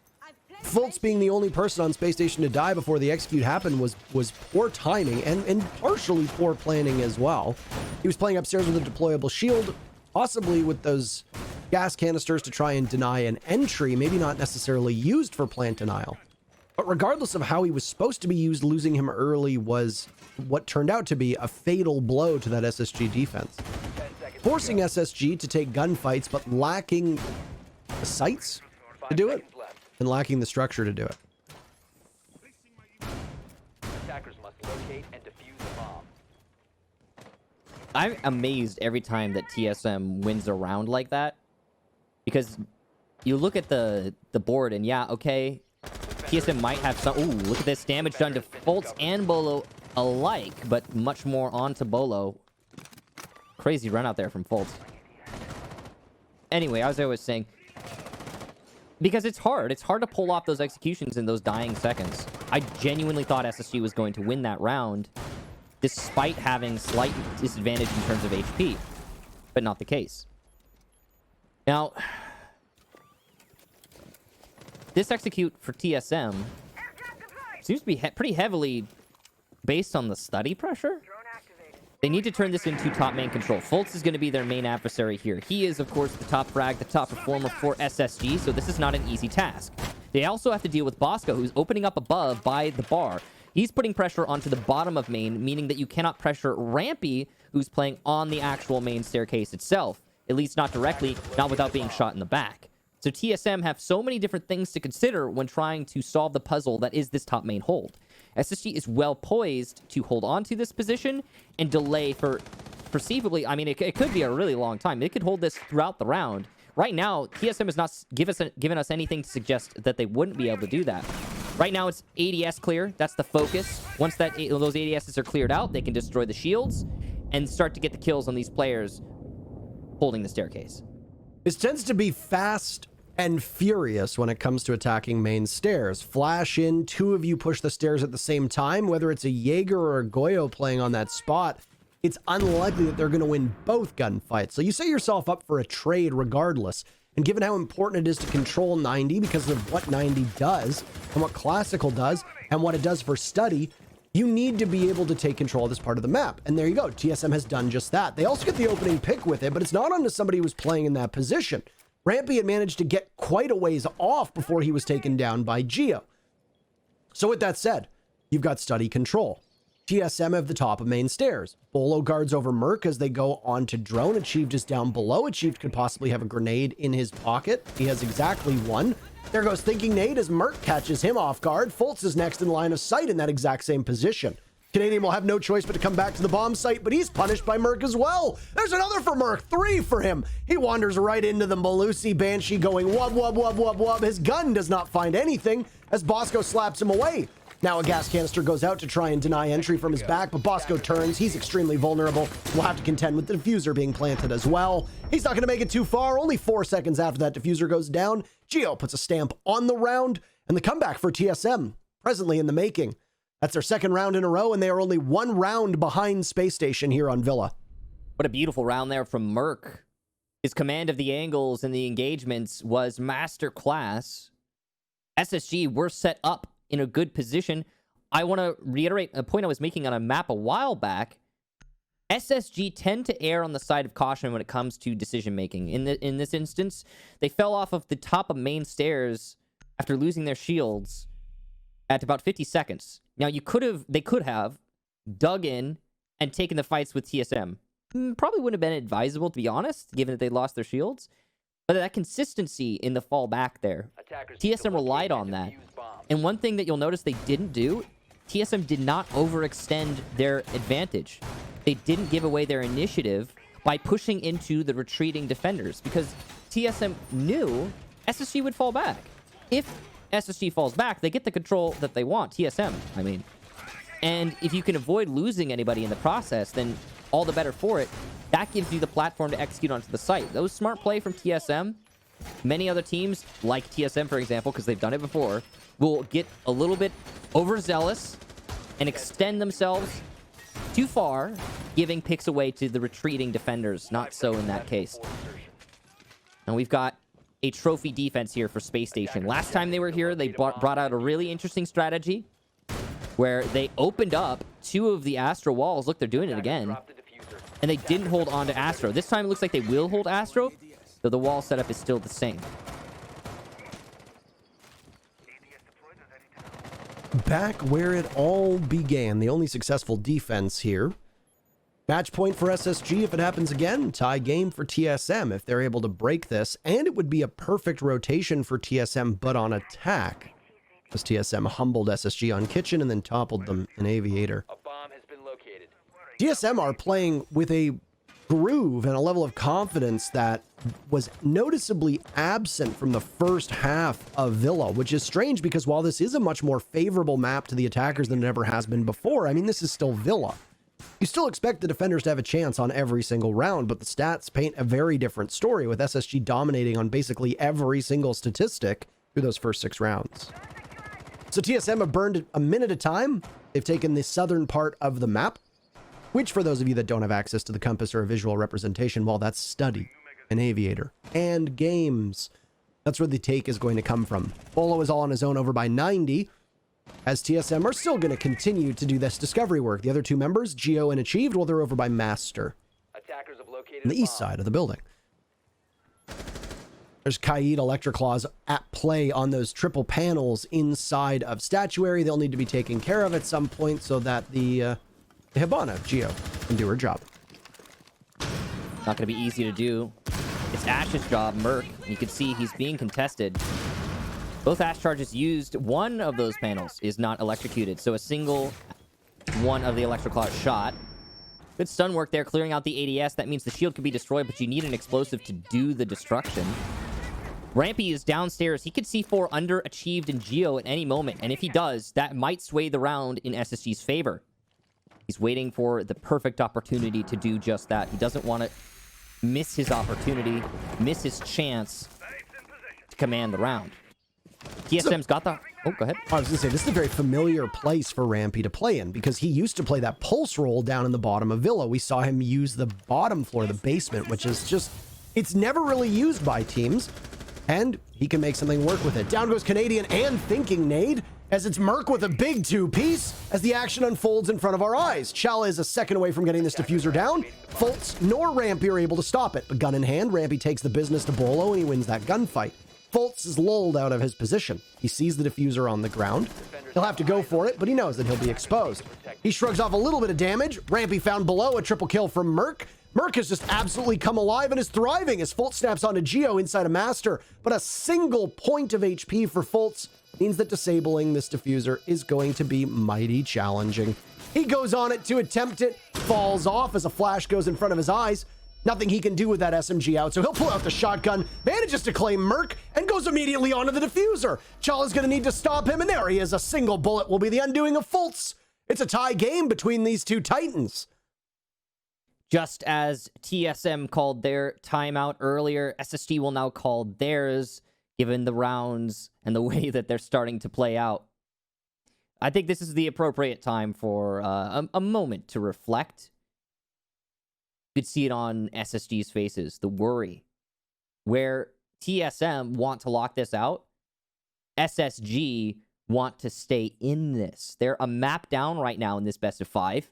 And if TSM wins 2 rounds in a row, well, many more in a row, but if TSM wins 2 more rounds in a row, then they will take not only the map, but the series by extension. So the pressure's on here for Space Station to think of something clever to get themselves out of this position. The attack seems to be strongly favored as it stands for both of these teams, and it's really thrown a gear out of whack.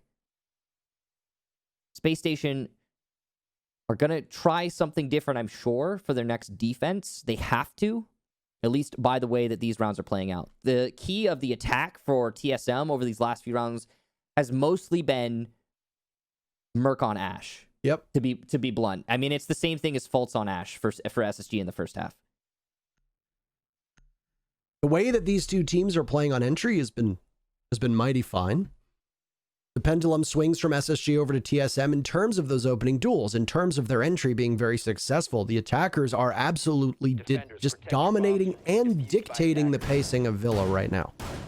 Only 3 successful defenses through 10 rounds should be good enough for you to not have to do any deeper diving, but if you do, you can then look at which teams have been breaking in terms of opening picks and how much objective play there's been. We've seen 6 diffusers planted in 10 rounds. That is a very high number. A bit odd. Not a lot of maps get that high. Usually you're looking at 2, maybe 3, maybe 4 if it goes deep into a match. And don't get me wrong, we're in round 11. This is as deep into the match as you're going to get, with the exception of 1 round or overtime. But still an impressive feat for the attackers right now. The Ying and Ace bands obviously not doing much to slow the attackers down. Wamai and Valk seemingly tripping up the defenders. Additionally, Echo is still not in play. So 3 very critical operators, all of which are exceptionally strong on every map, but especially so on Villa. They're not available. This hinders the defense more than you'd imagine.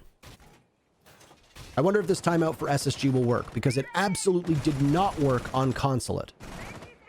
Sometimes a timeout is not a silver bullet. It does not immediately fix all of your issues. Sometimes it just means that the hill that you're trying to roll the ball up is maybe not as steep, but it's still a hill.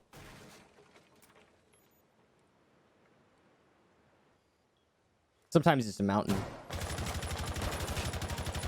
Very good. Yeah. I don't know if we're there yet. To be honest, these teams they've proven to be pretty evenly matched so far. I mean, and TSM has always had the slight edge, it seems, in most engagements. When it comes really close down to the wire, TSM seems to have the edge. There's a little bit more of a consistency to SSG, though. This is all kind of...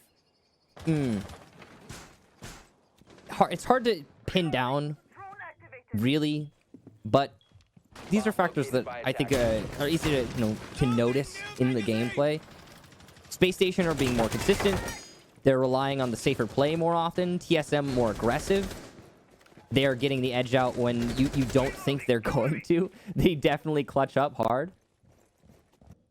Space Station, playing into that safe play, as I just mentioned, will fall off their top floor roam before TSM has a chance to catch them. I think there might be still 1 defender upstairs. I'm not entirely sure.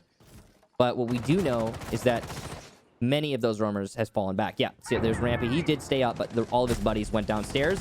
And Merc is going to get the entry in Tarps. That's a big kill for him, but Fultz will shut him down. So as much as that entry is there, Geo adds to it, SSG is not out of the round yet. Fultz on low HP is not great, and Tarp's control being lost isn't either, because the attackers can get that position and play the long angles for the advantage in the overall gunfight. I don't know if Fultz just gave his position away. He definitely did. And Geo is more than happy to welcome him into Laundry. Squeaky clean, Fultz will go down, and there falls Thinking Nate as well. Just like that, it's match point, championship point for TSM here on Villa. Absolutely amazing round there for TSM, but more importantly, a strange one from SSG. Key to the round's outcome was that Tarp push from Merc. He only got 1 entry, which is less than we expect from him. But that 1 entry really did define the tone of the round. It not only gave control of Tarps over to TSM, which allowed them to play the long angles into the site, and that did facilitate more kills, but also there was no answer back from SSG. And you saw them lashing out elsewhere, trying to get that answer back, but because they were in such odd positions, they weren't able to do that. SSG, everywhere they lashed out, they were at the disadvantage. Every time they tried to get a kill back, TSM was ready for it. And that's the difference maker here. Both teams have now won 4 rounds in a row before swapping. Rounds 4, 5, 6, and 7 went for SSG. Rounds 8, 9, 10, and 11 have gone for TSM. That is not something you see all that often. Winning 4 rounds without allowing your opponent to win a single one is very unlikely. 5 is even less likely. And that's what TSM will need to do in order for us to end this matchup without needing overtime. I got a feeling we're going to need overtime. I feel it. I feel it down in my plums. Whoa, okay. Well, we do know that your plums have prognostication values, I guess. It's a quote, and I don't think you got it. No, I don't know that one. I don't know that one. What is that from? Some people will get it. Eastbound and Down. I haven't seen that one. It's Will Ferrell's character in Eastbound and Down. Oh, okay. It's a great show, by the way. You absolutely need to watch it. Well, I might give it a chance because I haven't. I don't dislike it. I just haven't seen it. But yeah, no, we'll see if you're right. One thing I will say is if SSG plays like they did in that last round, then no, this is over. Yeah. But I have a feeling like you're right. I want to give the champions here the benefit of the doubt.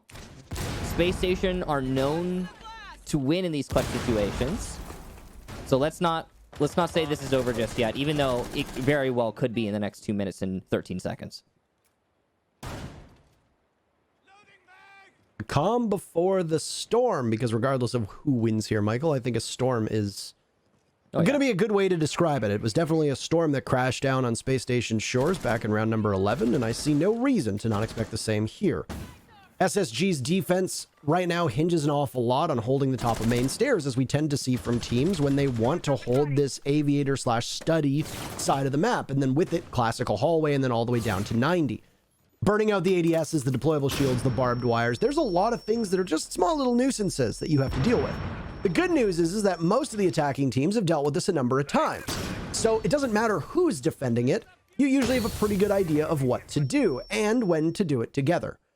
That's 90 seconds that are now gone as Fultz loses all of his ADSs on the stairs. Damage done to Bosco. 2 separate players from TSM are just waiting to burst forth, and Fultz will greet them. Achieve takes him down, but Bolo falls. Is there going to be a follow-up, or will Achieve be able to rescue his teammate? Merc is at the top looking for another. Nobody's there. They're info-starved on TSM's side of things, Michael. They certainly are. They also have been taking a lot of damage. You see Bolo had to pick himself up there. With only 50 seconds left, they'll have to push into some odd angles, but they get the hard destruction they want. That Electroclaw from Canadian could really help the round out if he's able to deny one of the future attempted holes that Habana's going to go for. It could really change the outcome. There's the second set onto what is going to be a rotation into the bar, but still only 1 kill for TSM. With only 25 seconds left, that might not be enough. Canadian guarding as best as he can over the new areas that have been opened up inside of study. Thinking Nate tossing out an impact grenade. Is it going to be good enough to possibly get an air jab that's positioned there? We don't know. Merc's in the bomb site. One for Thinking Nate. Merc finds one. Chala gets one as well. TSM, they win it all. Every single kill is theirs, and they'll take the trophy as well. North America has a new champion by a really impressive scoreline on Villa. A mighty comeback, and TSM can add another trophy to that trophy cabinet. To put it into context, that's 3 maps in a row in a best of 5. Ascending from the loser bracket to beat their adversaries in a rematch. TSM, what a absolute banger of a series. When it looked like they were going to lose Villa and Space Station was going to bounce back, they said no, shut it down, and took the dub. That's some impressive siege. And people will remember these 3 maps for much time to come, but really TSM's performance on the second half of Villa is going to be the standout for me. 6 rounds played, 5 consecutive victories, 5 opening duels won, 2 diffusers planted, both of which were successful. It's as dominant a performance as you're going to get, barring the single opening pick and round that went in favor of Space Station. And a matchup that looked like Cafe would be a certainty A 5-2 scoreline for Space Station, and yet TSM wins it by winning 5 in a row. Really Herculean effort. And I don't think after that match, you can say that there was a single bad performer from TSM this weekend. Sure, some of them weren't the best statistically, but today you got great performances from Achieved. You got a tremendous performance from Merc, probably one of the best we've seen from him in a while. And Geo showed up when you needed him too. Add the fact that Chala and Bolo were consistent, and it was a team effort from TSM, really putting the team in the first portion of that org's name. That's it for us. It's been a wonderful match, and I hope you guys enjoyed it. We do have some analysts who want to talk about it, and I'm sure they'll have some interesting things to say. Bye. Amazing cast kicks in Intero. Ladies and gentlemen, welcome your new NA major champions, TSM. They rolled through Space Station Gaming, and Jesse, that prediction of yours was kind of wrong there, man. Oh yeah, it was.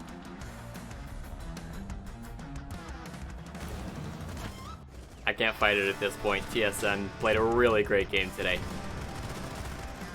Well, I'm going to bask in this for about as long as I possibly can, because I'm not going to lie, this is a feeling I'm definitely not that used to. But hats off to TSM. Second place no longer, having to fight from that second place position so often in so many different tournaments, but they end 2020 finally with a major title under their belt for the first time since DreamHack Montreal. They've got a tournament win, and I couldn't be happier about it. And it seemed like so long ago the last time we saw this TSM roster raise a trophy at the end of an event.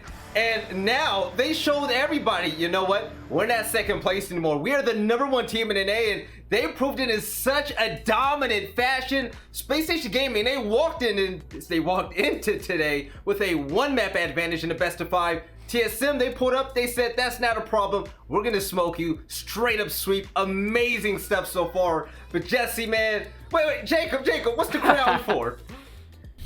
Well, like I said, I'm not exactly used to getting predictions correct, but when I am, I'm going to let him know it. Jesse, as part of our agreement, you now have to begin every sentence for the rest of this broadcast with Jacob has the biggest brain, then finish the rest of your point. I thought I had to get a t-shirt. You're getting the t-shirt, but we're doing this part too. We're doing this too. If you mess up, I will let you know about it. So, Jesse, I want to make sure you hear me. Jesse, with TSM's win, what was most shocking to you? Well, listen, Jacob has the biggest brain, and for me, the biggest shock for TSM winning this out was how many maps that I thought would lean towards Space Station actually went for TSM. You know, Clubhouse particularly, the very first opening map, I thought this one should be a wrap for Space Station, but no, TSM really did their homework. You know, they made sure that they knew what was ahead of them going into this best of 5, and they really did surprise me. We've got our stats up now, and that's another thing that surprised me. Chala really picked it up in this final map, but for somebody who a lot of people were saying didn't belong on this team, was on the wrong rules, yada yada yada, I think he really shut some people up in his last map. Chala shut everybody up. The Clutch God, you know what I had dreams of all last night? Chala's ace on Coastline. That was incredible. But you know what's an even bigger feat for this roster? Yes, Bolo has significant impact plays, but the fact that he's 2-8 and TSM still got by Space Station Gaming. Jacob, this is a brand new team we're looking at, man. Well, it's the same old team we've seen for a long time, but they definitely needed to make some corrections, and they recognized that. It's not that when you're in a bit of a slump or you're always in a position all the time, that it means that you need to make a roster move. It just means that you need to make some positional corrections, and they did exactly that. The fact that Bolo is sitting at the bottom of the scoreboard is by no means a bad thing. It just means that other people can step up. You actually asked me that question prior to starting Villa. Does it come down to everyone acting as one cohesive unit, or does it come down to the superstar player, one person popping off? If Bolo had his day yesterday, Chala had his final map to close things out. Everyone can perform whenever you need them to. That's why TSM is so deserving of this major win. Yeah, and Jesse, now when it comes to Space Station Gaming, they started off this entire major just so red hot. We saw that against Dark Zero, but they fell flat, man. What are your overall thoughts about this roster moving forward? Listen, I mean, it's still an upgrade for Space Station compared to where they finished last time. I think that they definitely show that they are one of the top teams in North America. Obviously, they didn't win it, and they're going to be pretty down on themselves, but they did play I'd say 3 solid maps, even though the round count wasn't really there, particularly for those first 2 maps. You know, there were some rounds where they can hold their head high. Ultimately, this one's going to sting for them, but there's more Siege. You know, they're going to be back next season. There's NA Finals. There's everything for them to look forward to. So there's always more competition, and I know Space Station are going to be back for it. Jacob, did he say it? I don't know if I heard it or not. No, I don't think he said it. I think he's already down. But Jacob has the biggest brain. There we go. All right, now, my bad. Now, let's bring it back. We have an interview with your November major champions, #1 in NA. Let's get TSM on the screen. I can't wait to talk to the boys. All right, once again, Team Solo Mid rolling straight through Space Station Gaming, and the boys, they never looked better with their creamy white jerseys. So, fellas, first things first, how does it feel to play on LAN, and does it feel great to prove all the doubters wrong to be #1 in NA? Go ahead, bro. I mean, I think it's definitely nice. We've always known we've had the potential to, you know, be at the very top. It's just finally, again, it's just really nice to finally get back up to that point. It's been a minute since we won an event, so I know we're all feeling pretty happy. All right, now, Chala, I got to talk to you, baby, the clutch master of this roster. When it comes to TSM, we all talk about Bolo, we talk about Merc, everyone else on this roster, but you had one hell of an event, man. What was your prep and game plan coming into this? Did you have something to prove to somebody, or were you just ready to get loose on LAN? I mean, this was my first LAN in a long time, probably a year and a half since Raleigh. It's great to be back at such an event. And this final was against my former team. No disrespect to them, but I just wasn't the right piece to their puzzle. But everything feels great with TSM, and I'm glad we could take it home. All right, now, moving forward, we got the finals coming up, 6 Invitational. You guys are definitely going to be at Invite. Gio, I want to hear from you, all right, Poppy? How do you feel with your chances in TSM heading over there? We're feeling good. You know, finally Troy gave me a chip, so proud of that. So hoping to repeat that. All right, and for the last question of the day, I'm gonna leave it to, I didn't give Achieved and Merc a chance to talk, so to both of you, I want you two to take turns telling all the fans out there, along with the rest of the team, forget it, make it a group effort, give them a lot of thanks for all the support because they've been rolling hard for you guys, and I'll see you guys next time. Yeah, big shout out to all the fans, obviously. You know, we were known as a team who came in second a lot for the past year, so I'm glad we were able to turn that around and get a first place again, like we did in DreamHack Montreal. So thank you to all the fans for supporting us this whole time. Also, big shout out to Face It and big shout out to UB and the Esports Arena, HyperX, for making this event possible, for sure. Yeah, definitely. Thank you. Thank you. Thanks, Mark, for the... Hey, shout out to FPL. FPL got me warmed up for this. What was it? Mike the Defense. Mike the Defense. Mike the Defense is the real GOAT. You crazy boy. He's in chat. He's in chat. Mike, you crazy boy, you heard it. All right, thank you so much, TSM. Congratulations once again. Go out, get a nice steak dinner. You guys have a great night, all right? Thanks, Valley. Thank you. Oh, no problem. So God, those boys. That's great. I love how I gave Merc a chance to talk and he was like, yeah. It's like, all Merc does is go out and just kill people on entry, that's it. But Jesse, what are your thoughts from that interview and just overall for what happened this weekend? Oh, they're winners. They're happy. It's great to see. You know, they seem like they're in great spirits. And it's good to look to the future, too. I like that question he asked. Headed forward in Siege, you know, the 6th Invitational, particularly on the horizon. TSM came so close last year, and they are going to be wanting to claim that first place, best in the world, in 2021, I'm sure, as well. So I'm just happy to see them all, you know, enjoying their victory, looking great, feeling great, and playing great, as we all know. So well done, and congrats to TSM. You didn't say it, Jesse. Oh, and Jacob is the biggest brain. There we go. Come on, you gotta I gotta write this down. I gotta write this down. You gotta get used to it, man. But Jacob, I'm gonna leave it to you. For the Corsair play of the game, who do you think had to play and what was it? Okay, hold on. Does this one incorporate all of the plays from the course of the tournament or just today? Just today, baby. I don't know. Honestly, there's enough massive plays, even some stops from Merc, especially on Consulate, that I wonder if like one of those 4 or 3Ks got in there. All right, Jesse, you might have something on your mind. You know what it is, or are you ready to see? Yeah, I think it's gonna be Jacob having the biggest brain. Oh, there we go. All right, production, let's throw it up on the screen. Let's see who got the Corsair play the game in our championship match. All right. Oh, yes, Achieve. Okay. So 1v2. It has to be said, Achieve's plays with nades were incredible this entire tournament. Not only this one, but the way that he bodied Rampy, he had no business winning that. But also, what he did before on Villa was insane when he was underneath and he banked it up top near the billiards table. It was beautiful. So, congratulations to Achieve for having the Corsair play the game.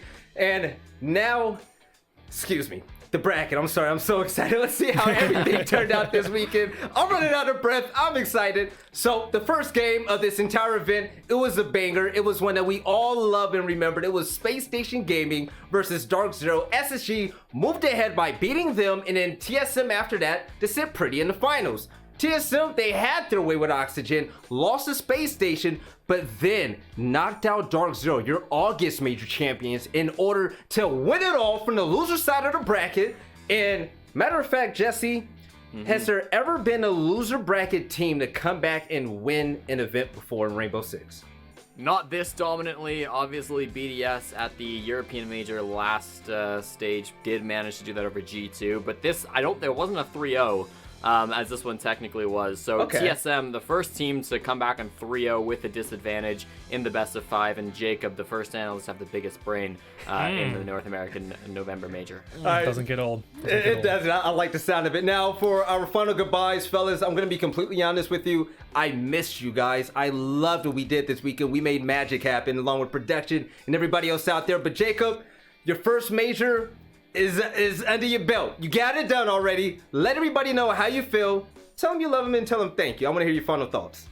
Well, it's if I get emotional, I'm trying hard not to right now, because 12 months ago was when I first really started diving into Siege, and it was just as content. I wasn't really even doing anything from a broadcast perspective, and I know, in that 12 months, everyone here knows about the Caliber curse and me not being good at that kind of stuff, but also just being able to be recognized in a way like this and know that all the hard work that I've put in over the course of the past year has paid off to be able to do a major in under a year's time. I am absolutely floored by still getting this opportunity. So thank you to FACEIT, thank you to Yubi, thank you guys especially for believing in me to be able to make this desk work out, and to everybody who's watching who knew me before I had this opportunity, thank you very much. I love you in ways I cannot express. This has been incredible this entire time. Jacob, you've been a treat on the desk. I love your personality, the character you bring, and your analysis. Now, Jesse, don't forget your intro, but once again, man, another major under our belts together.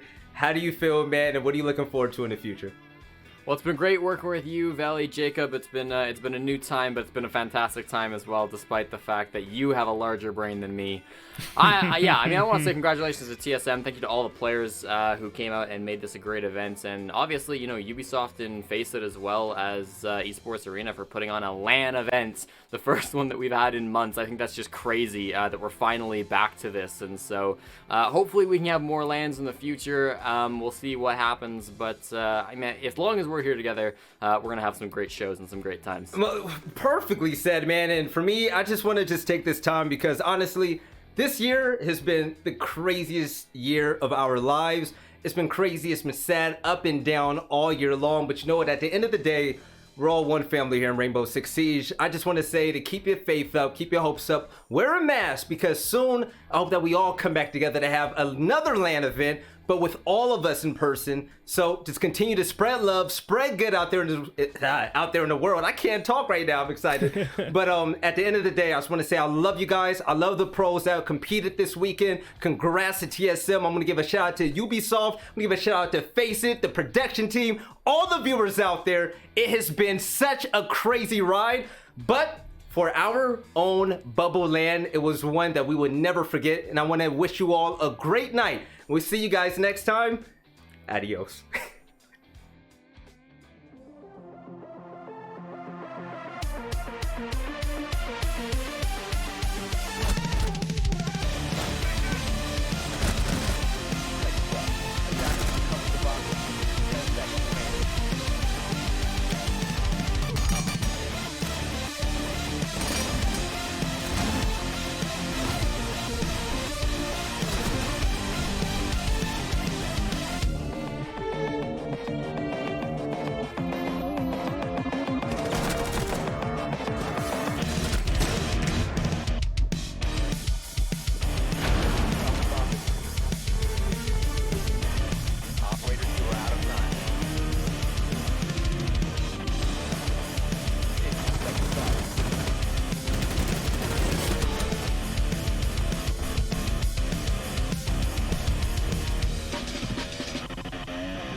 Nice shot for me. Perfect.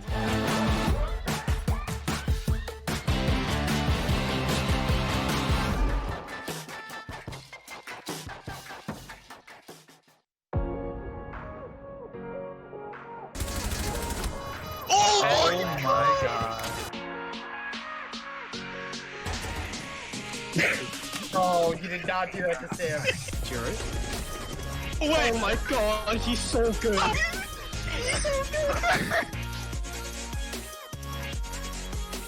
They're a number right now. Ryan. Oh god, it's an ace! Ace, let's go, baby! Let's go!